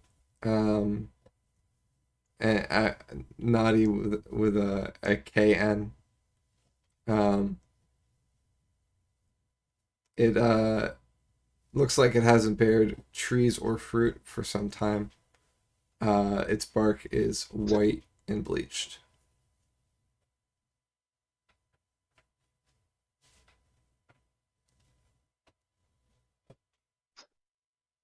And that's about the perception check that you have. You pretty much Okay. just noticed the tree. it's a disturbing looking tree. That's about it. Yeah, Suppose. when it's... Sorry. No, you're good. Go ahead. I was just going to say, when it's time, we'll wake up the others, but... I suppose studying the swans again with a newfound confidence. He is now going to take these swans and hold them together, and immediately he is going to very excitedly, like the amount of confidence he's showing is insane. He's going to very excitedly drop them because he has no idea what he's doing. He's going to drop them onto the ground. He's Hoping that just they dropping activate. the swans on the ground. Yep, he is holding them together and dropping them in the hopes that like a fight or flight will kick in for him, and boom, activate. Okay. Clang. Dang.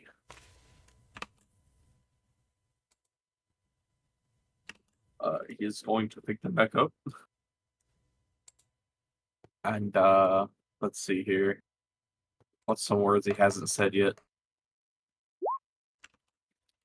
He's going to maybe say Necrata with his languages. And Okay. he's very confused.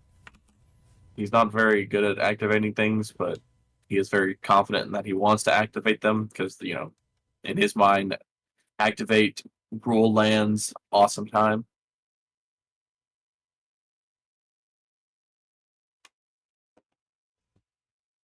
Got it.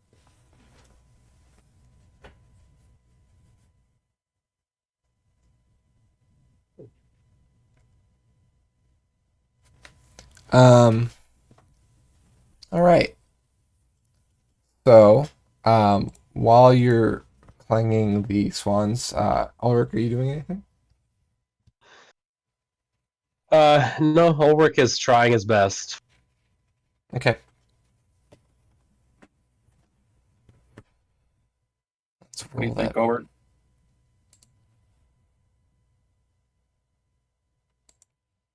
Sorry, what was that, Zippo? I just said, what do you think, Ulrich? While he's trying to figure out how these things work. I think it's about time for us to get some shut-eye. Yeah.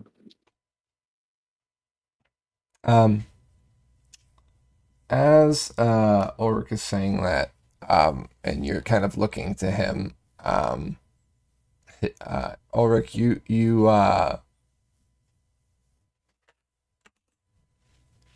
kind of notice something behind Zippo at the last second. From out of the darkness, and you can barely see the shape because it's dark and you don't have night vision on, dark vision on. You see kind of Zippo lift from the ground as he is being snatched up by a large monstrosity. The creature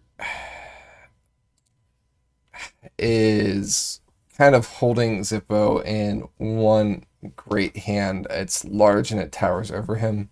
You see a glow of eyes above you, but you see its mouth glimmer in the moonlight below the eyes.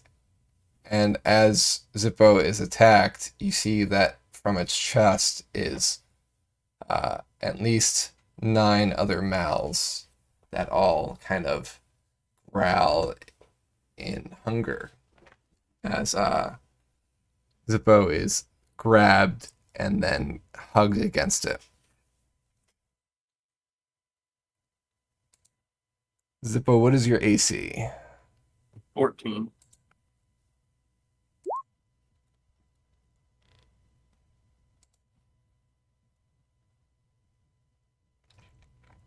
Yeah, unfortunately, you did not hear it coming whatsoever. All right. Makes... Okay. All right. So... Let's roll this one first. You said 14? Yep. Okay. It bites you.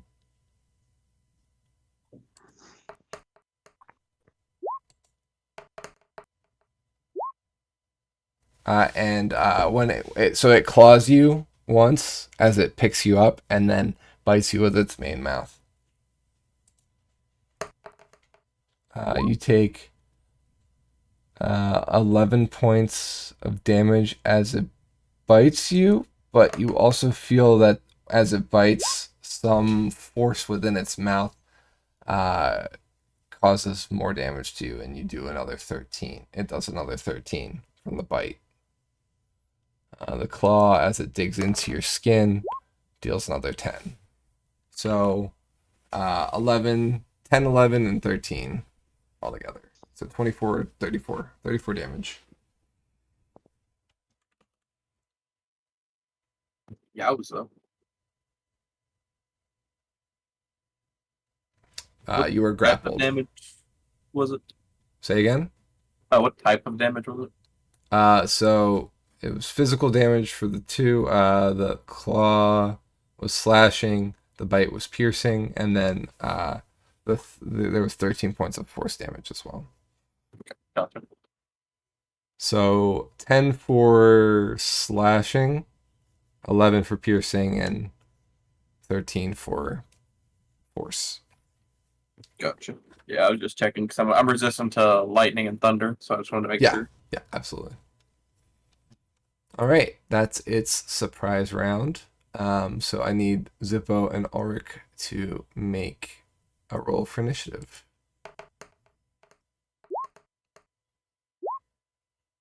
That makes sense. What'd you get? Got an 8. Okay. You said 20? Mm-hmm.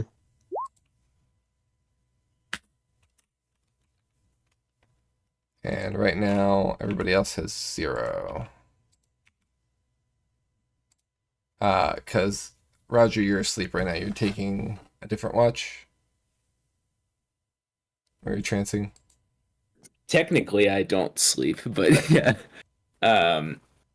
Yeah, I'm getting my 4 hours of trance at the start of during the first watch here. So Okay. I am not conscious. Perfect. Somebody could rouse me though. All right. You're So- always asking people to rouse you, man. Well, it's not as much fun when I do it by myself.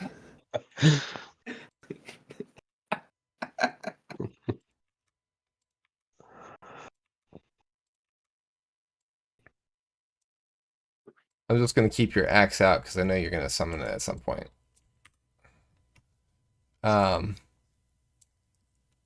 I'll add in a tree real quick. This is not an accurate tree. It looks a lot more white than that. And I'll put that as a token layer or a map layer. All right. Oh my god, you can't just ask why the tree isn't white. Ulrich and Zip And then the others are around the tree. And with happy little brambles, yes. You guys are great. Okay. That's what it looks like.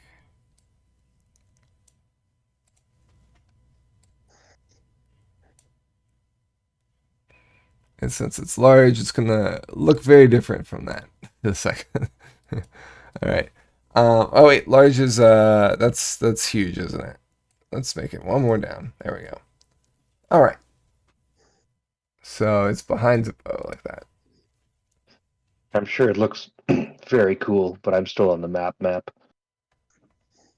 Oh yeah, that's true. Me narrating what I'm doing without. There you That's go. okay. I'm stupid. I can't see anything. Yep. Oh, think of those dentist bills. All right. Top of the round. It's Ulrich. Okay. Ulrich is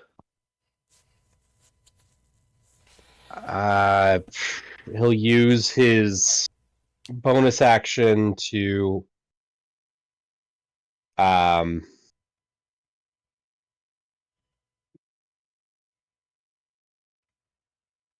I have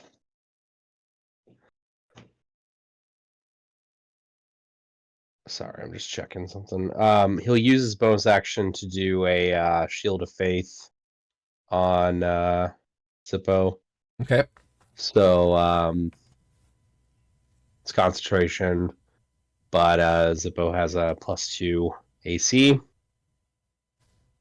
And as an action, Ulrich will, I mean, he'll start shouting to try and get everyone else up. Okay. I Out would loud or sacrifice in their him. minds. I Or que no los dos. Yeah, I guess both. Okay. But I mean, I would sacrifice an action to do that. I would say trying to wake up the party by yelling and just yelling would be free. Okay. Yeah, he'll do that, and then as a action, he's gonna channel divinity, I think.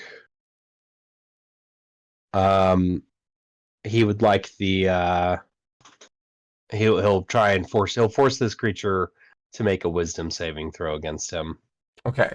So do you need to see them? It does have to be of my choice that I can see. Yeah, I mean it's So it is dark. You don't have night vision. Right? You can kind of make out a shape of its general area. Zippo can see him, which is why I described him. okay. But without a light source, I would say it would be probably not able to target him at the moment. Well, then I can't have possibly cast that bonus action either. I would say since Zippo's right next to you, and Also, I mean, yeah. in that Creature case, like choice a from- shimmering field does appear around Zippo. So with Shield of Faith, it's a shimmering field surrounds a creature of your choice within range. You don't need to see Zippo for Shield of Faith. That is true, but it creates a shimmering field around him. Okay, so you can see Zippo. Zippo is outlined, but it's not going to cast much of an aura, I would say. But he's being held, correct? Yes. I would like to submit. Oh, I see its hands. I would like to submit. He is within 5 feet of a huge creature, unless it is a starless, moonless night. I mean, he's going to have enough perception to say, I can hit this giant tree-sized thing standing right next to me, you know? Yeah, Like if logically, I would think that would be the case. so, and correct me if I'm wrong with night rules, Shade. It just adds a mischance, right, or disadvantage. So, I mean, so normally it would be disadvantage for a targeted thing. Mhm. This is not something where I'm rolling to hit or anything like that. It's a creature that I can see. I'm wondering Yeah, if I seeing its think hands would count, but yeah, I think you have an argument for shimmering being enough. So yeah, I will grant a creature you can see as that. Yep. I think also, and maybe you know, I I we kind of have a standard format. I don't think it needs to be now, but we have a standard format for our camping because it's a very regular thing. Hmm. And I just always assume that the spell was cast on me. Yeah. But I and but I it's tend to go erroneous of with me. is anybody taking any actions? We Yeah. have had a bunch of situations recently where Ulrika says, or sorry, Yarvika says, I have not cast it, so I have Right. been going No, with that's valid. yeah, going with that. I used to Yep. assume that that was the case when it was more regularly practiced, but recently we haven't been, so I'm erring on that. Yep. Ultimately, though, so I am gonna allow you to do the channel divinity. Um, I'm kind of just feeling this out because it's been a while since we've had a night battle where we haven't been able to see. So I'm Right. not trying to be absolutely punishing. I'm No, just no, trying of to figure it course. out, based on rules as stated. Because a creature that you can't see is going to be more challenging to hit and things like that. Of course. But thank you for the argument of the shimmering. I like it. So you use that channel divinity, so go ahead and post that in chat. Okay. It needs to make a wisdom save, and I'm posting it here You now. got it. What do I need to make? It's DC 17. Okay, I do not make it. Okay. So, um, it's frightened of me for the next minutes. The frightened creature can repeat the save at the end of its turns, ending the frightened states. When creatures are frightened of me, though, there are a variety of things going on. Um, a frightened creature within 10 feet of me has their speed reduced to 0 and takes 5 psychic damage at the start of its turn. Okay. And There's also something I need you to do as well for starting your turn within its range. Okay. So it's something that I missed in the process of doing this, but we can Yeah. roll with it. If you could Sure. make a wisdom save as well, but continue. Okay. Yeah. Um, I got a 7 on that. okay. Roll a d8, please. I'm going to. Yeah, I forgot that I have inspiration. Okay. Yeah, you just Um, got it. Also, I don't know why I screwed that. It wasn't a 7. Just so it's for what it's worth, it was 9 more than that. It's a 16, but I'll still burn the inspiration. I just I pressed wisdom ability. I've got a 30. Okay. All right. I see. So 16 would have But made it as I'll well. burn the inspiration to have a 30. Okay. All right. Yeah, I'll take the 30. That's fine. I do move closer to the creature and all of this as well. Okay. Just to, I don't have control over the character right now, but I would go Oh, that's weird. right here. Why did I clear that? That's weird. There you go. Thanks. I would move there. Yeah, you're the only one that doesn't have it, it looks like. Or even actually here so that I'm, again, shouting at folks, but Yeah. In terms of your shouting, Belzian, you wake up from Ulrich's shouting, but the other two are still asleep. Ahoy! Oh, Roll an initiative if you could, and we'll go from that. Okay. I didn't have my token. It's a 17. Okay. Gesundheit. Thank you.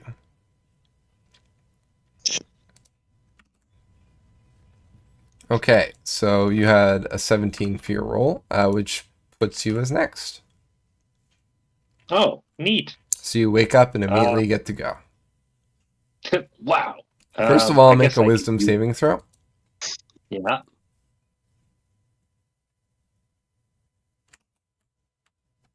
Okay. 8. Roll. Do you have an inspiration you want to bring? I do not have an inspiration at the moment. Okay, roll a d8, please. 6. Okay. You are frightened until the end of this turn, and you must use your movements to get as far away from this creature as possible. Oh. Okay. Well, I'd likely use half my movement to stand up, because I'm assuming Belzian doesn't sleep standing up. And as scary as this thing is, I would like to give my head a shake and not be scared of it. Starting at 7th level, you can use your action to end one effect on yourself that is causing you to be charmed or frightened. Very nice. Yeah, I knew situational. I think I can use the rest of my movement to get over here. 20. You have what? 20 feet left. 25. Oh yeah, your speed's 50 now. Jesus. Belzian's fast. He's loud. He's gonna, give the old war cry like, "Oh, guys!" Hey, Flailing. Because you're within 10 feet of me, you cannot be frightened going forward. Just so you know. Neat. Okay, your That's war the cry difference. wakes up Yarvik, not Roger. Yawn. If you're rolling perception for me, it's worth remembering I cannot roll less than a 10 on the I'm not die. rolling perception. Gotcha. I think I Good have a trance. bonus. Yeah, I can do an unarmed strike as a bonus attack. All I right. don't know what this thing is, but I'm just gonna flail at it wildly. Yarvik, since we're at 17, and you're only going to be able to go after Belzian because he woke you up, you will be going after Belzian, and I'm making it as 17. Okay.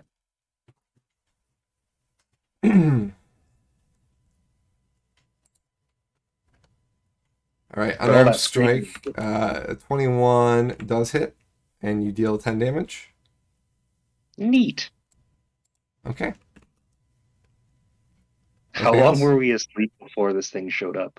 That is nothing. There's no more to do on my turn. Thank you. Cool. Yarvik. You awaken, and you hear some commotion over to the east of you. What in tarnation? Emphasis on here. I'll shake out the cobwebs and I'll cast. I need to cast Dark Vision. Okay. So you cast Dark Vision, and you see this scene. What the heck is that? I cast it on myself for once. I wasn't aware of where Correct. Ulrich was. I'll have to get him next round. At that point, I guess. So casting Dark Vision is the action. So That's your action, yeah, but you still have movement. I actually kind of like where I'm at right now, so I'm not going to move anywhere. You can get up off the ground at least. Oh yeah, that's true. Yeah, my movement action will be to stand up and prepare for combat. Okay. Get the bow out, get an arrow knocked, and do you want to move over to Roger to try and wake him? Oh, that's true. Yeah, can't do. So can I do like what half? You have movement half speed? movement, yeah. That's 15 feet away. That's fine. So I'll stand up, go over, kick Roger. Get up! Get up! Roger, you wake up. Again? This is the last time I leave either of them alone on a watch. Roll initiative.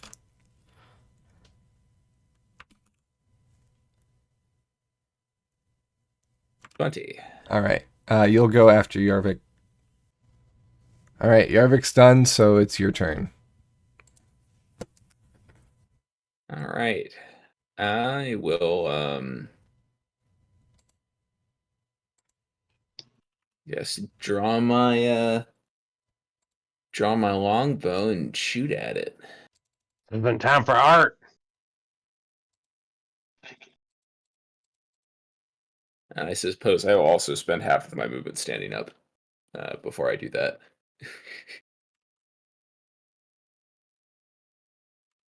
Half your movement standing up and half your movement to draw your bow. It's okay.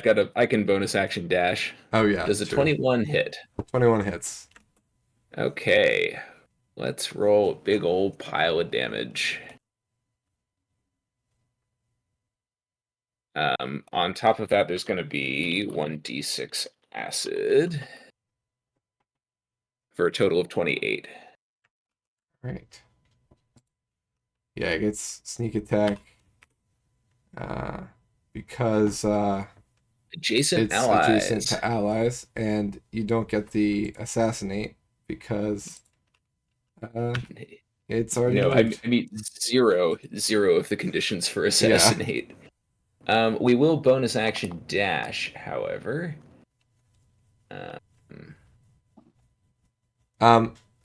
Actually, Unless let me. So this is, yeah, you are within 20 feet. All right. So could you roll wisdom saving throw? Yarvik was the only one that didn't. This didn't apply to. Okay. Well, that's the best roll I'm getting all night. Yep, this is what you rolled before everything else that you just did. I will bonus action move all the way over here, Okay. and be out of whatever aura of that, and just far away from the terrible thing. Do you need me to move the map around so that you have more space since it's a field? I'm good for now. If it starts getting closer, maybe. Okay, copy that.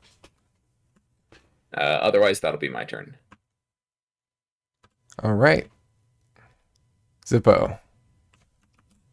Yes, sir. I need you to roll wisdom saving throw. Is it for being feared? It's for whatever this effect is it's near you with.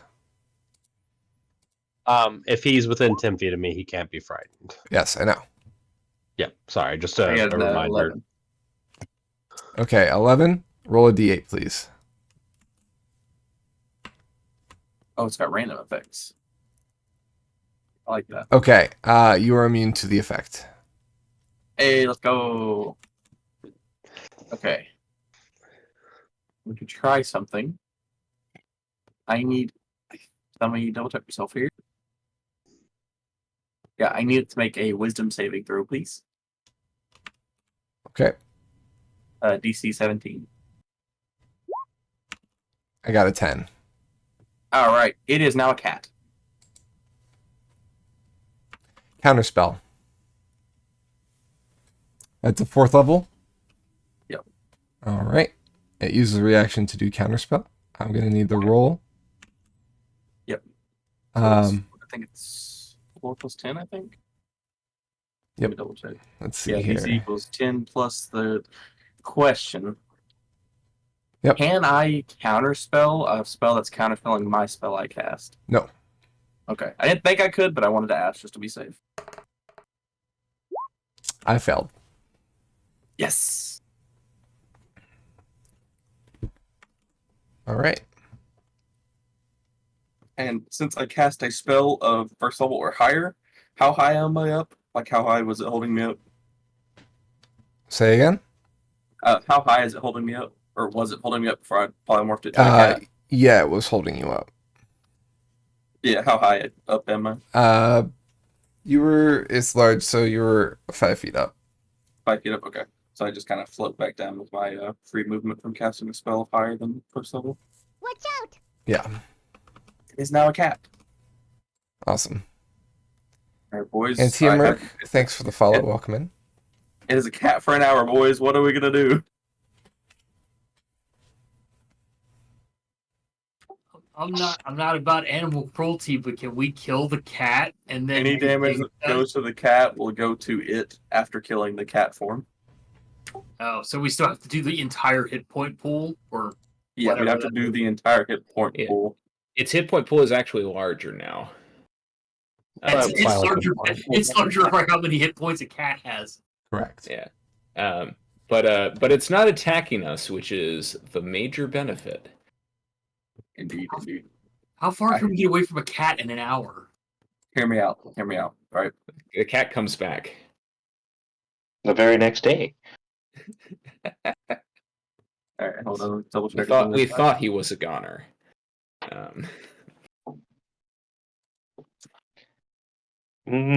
What we if? we could send him to Gormir? I am going to just ruin this for you because at the start of its turn, it takes 5 damage automatically. Why? Because I did an aura on it. I did a channel divinity. Yeah, it's gonna eat a bunch of psychic damage. Damn it!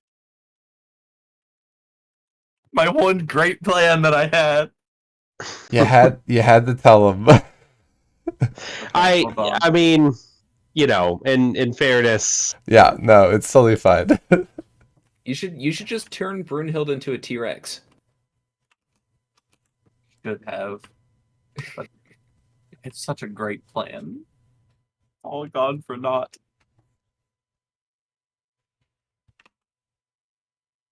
Well, since it's a cat, I'm going to run. Let's see. Cat is there, so I'm going to move. I've got another 5 feet with my flight. So yeah, I'm just gonna book it over here. And let's see here.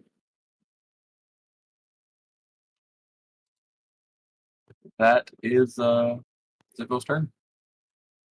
Okay. The cat takes how much damage? 5 psychic damage. 5 psychic damage, and before it can do anything else, bursts back into its original form.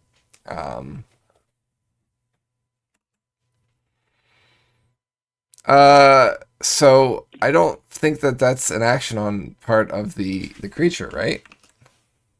No, sadly. That's correct. All right. It just happens.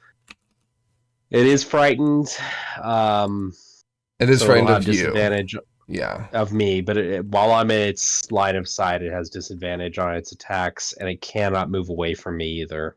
It can't move away because of the first thing, right? Because of my aura. My aura of conquest.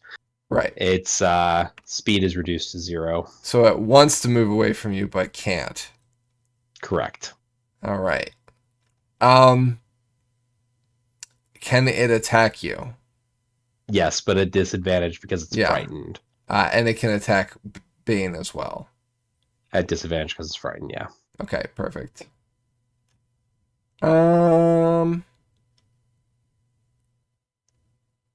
I think it can also take the dodge action, but that's not very exciting. Would this be considered a magical effect?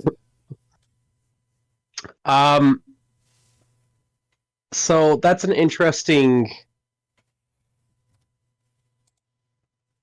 question because Wizards has gotten kind of fucky on how they excuse me, I'm sorry. They've gotten kind of weird on how they're describing this. Yeah, this is divine, but it's divine magic, right? It's a divine ability.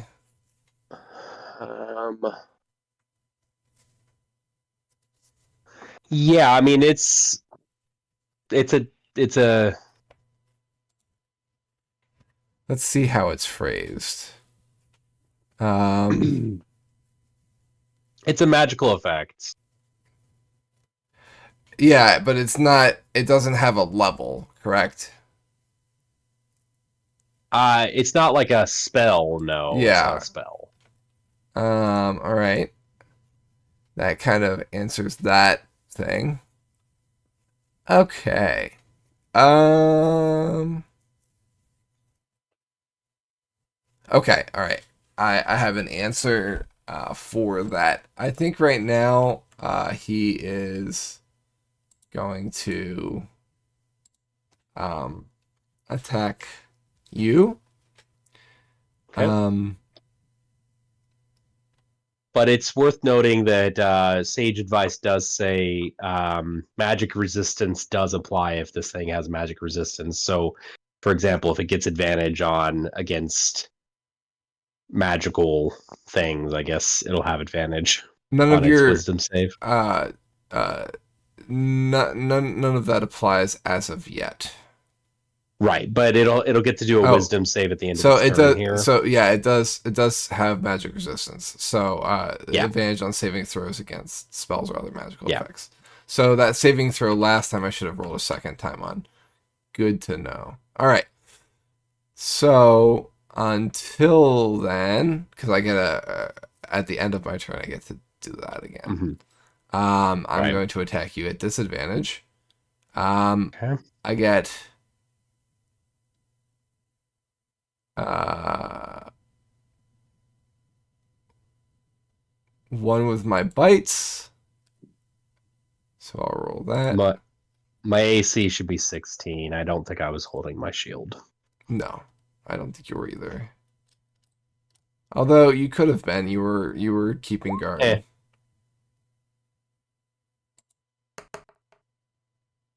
I'll take a Okay. hit.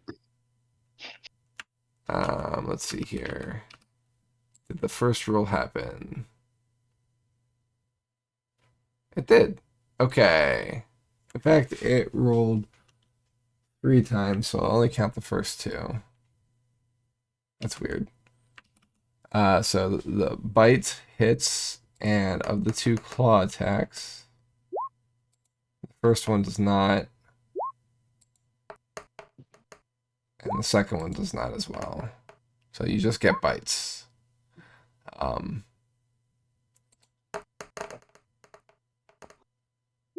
Take 9 points of piercing damage and 12 points of force damage as it bites you with its mouths. Okay. He can't move, so that's all he can do except for his saves. It's a wisdom save. It's wisdom save 16? 17? 17, yeah. Okay, And apparently at advantage. correct. Which I do not succeed. Okay. Continues to be stuck. Indeed. Ulrich, it is your turn. Okay. So I think It is the top of the round and it is 10:54. Shall we put a pin in it? Hey, probably. I think this is probably going to be a pretty long combat. It seems like it's going to be a pretty long combat. I think that might be a good idea. You good with that, Ulrich? yeah. Okay, all right. So we are in the middle of combat. This is a combat that may take some time or it might not. But ultimately speaking, we will see next time what happens as the party continues this fight. Thank you for joining us, everyone. Hope you enjoyed. We'll see y'all in 2 weeks, which will be the 16th of January, for our second session of the year. See you then. Good night.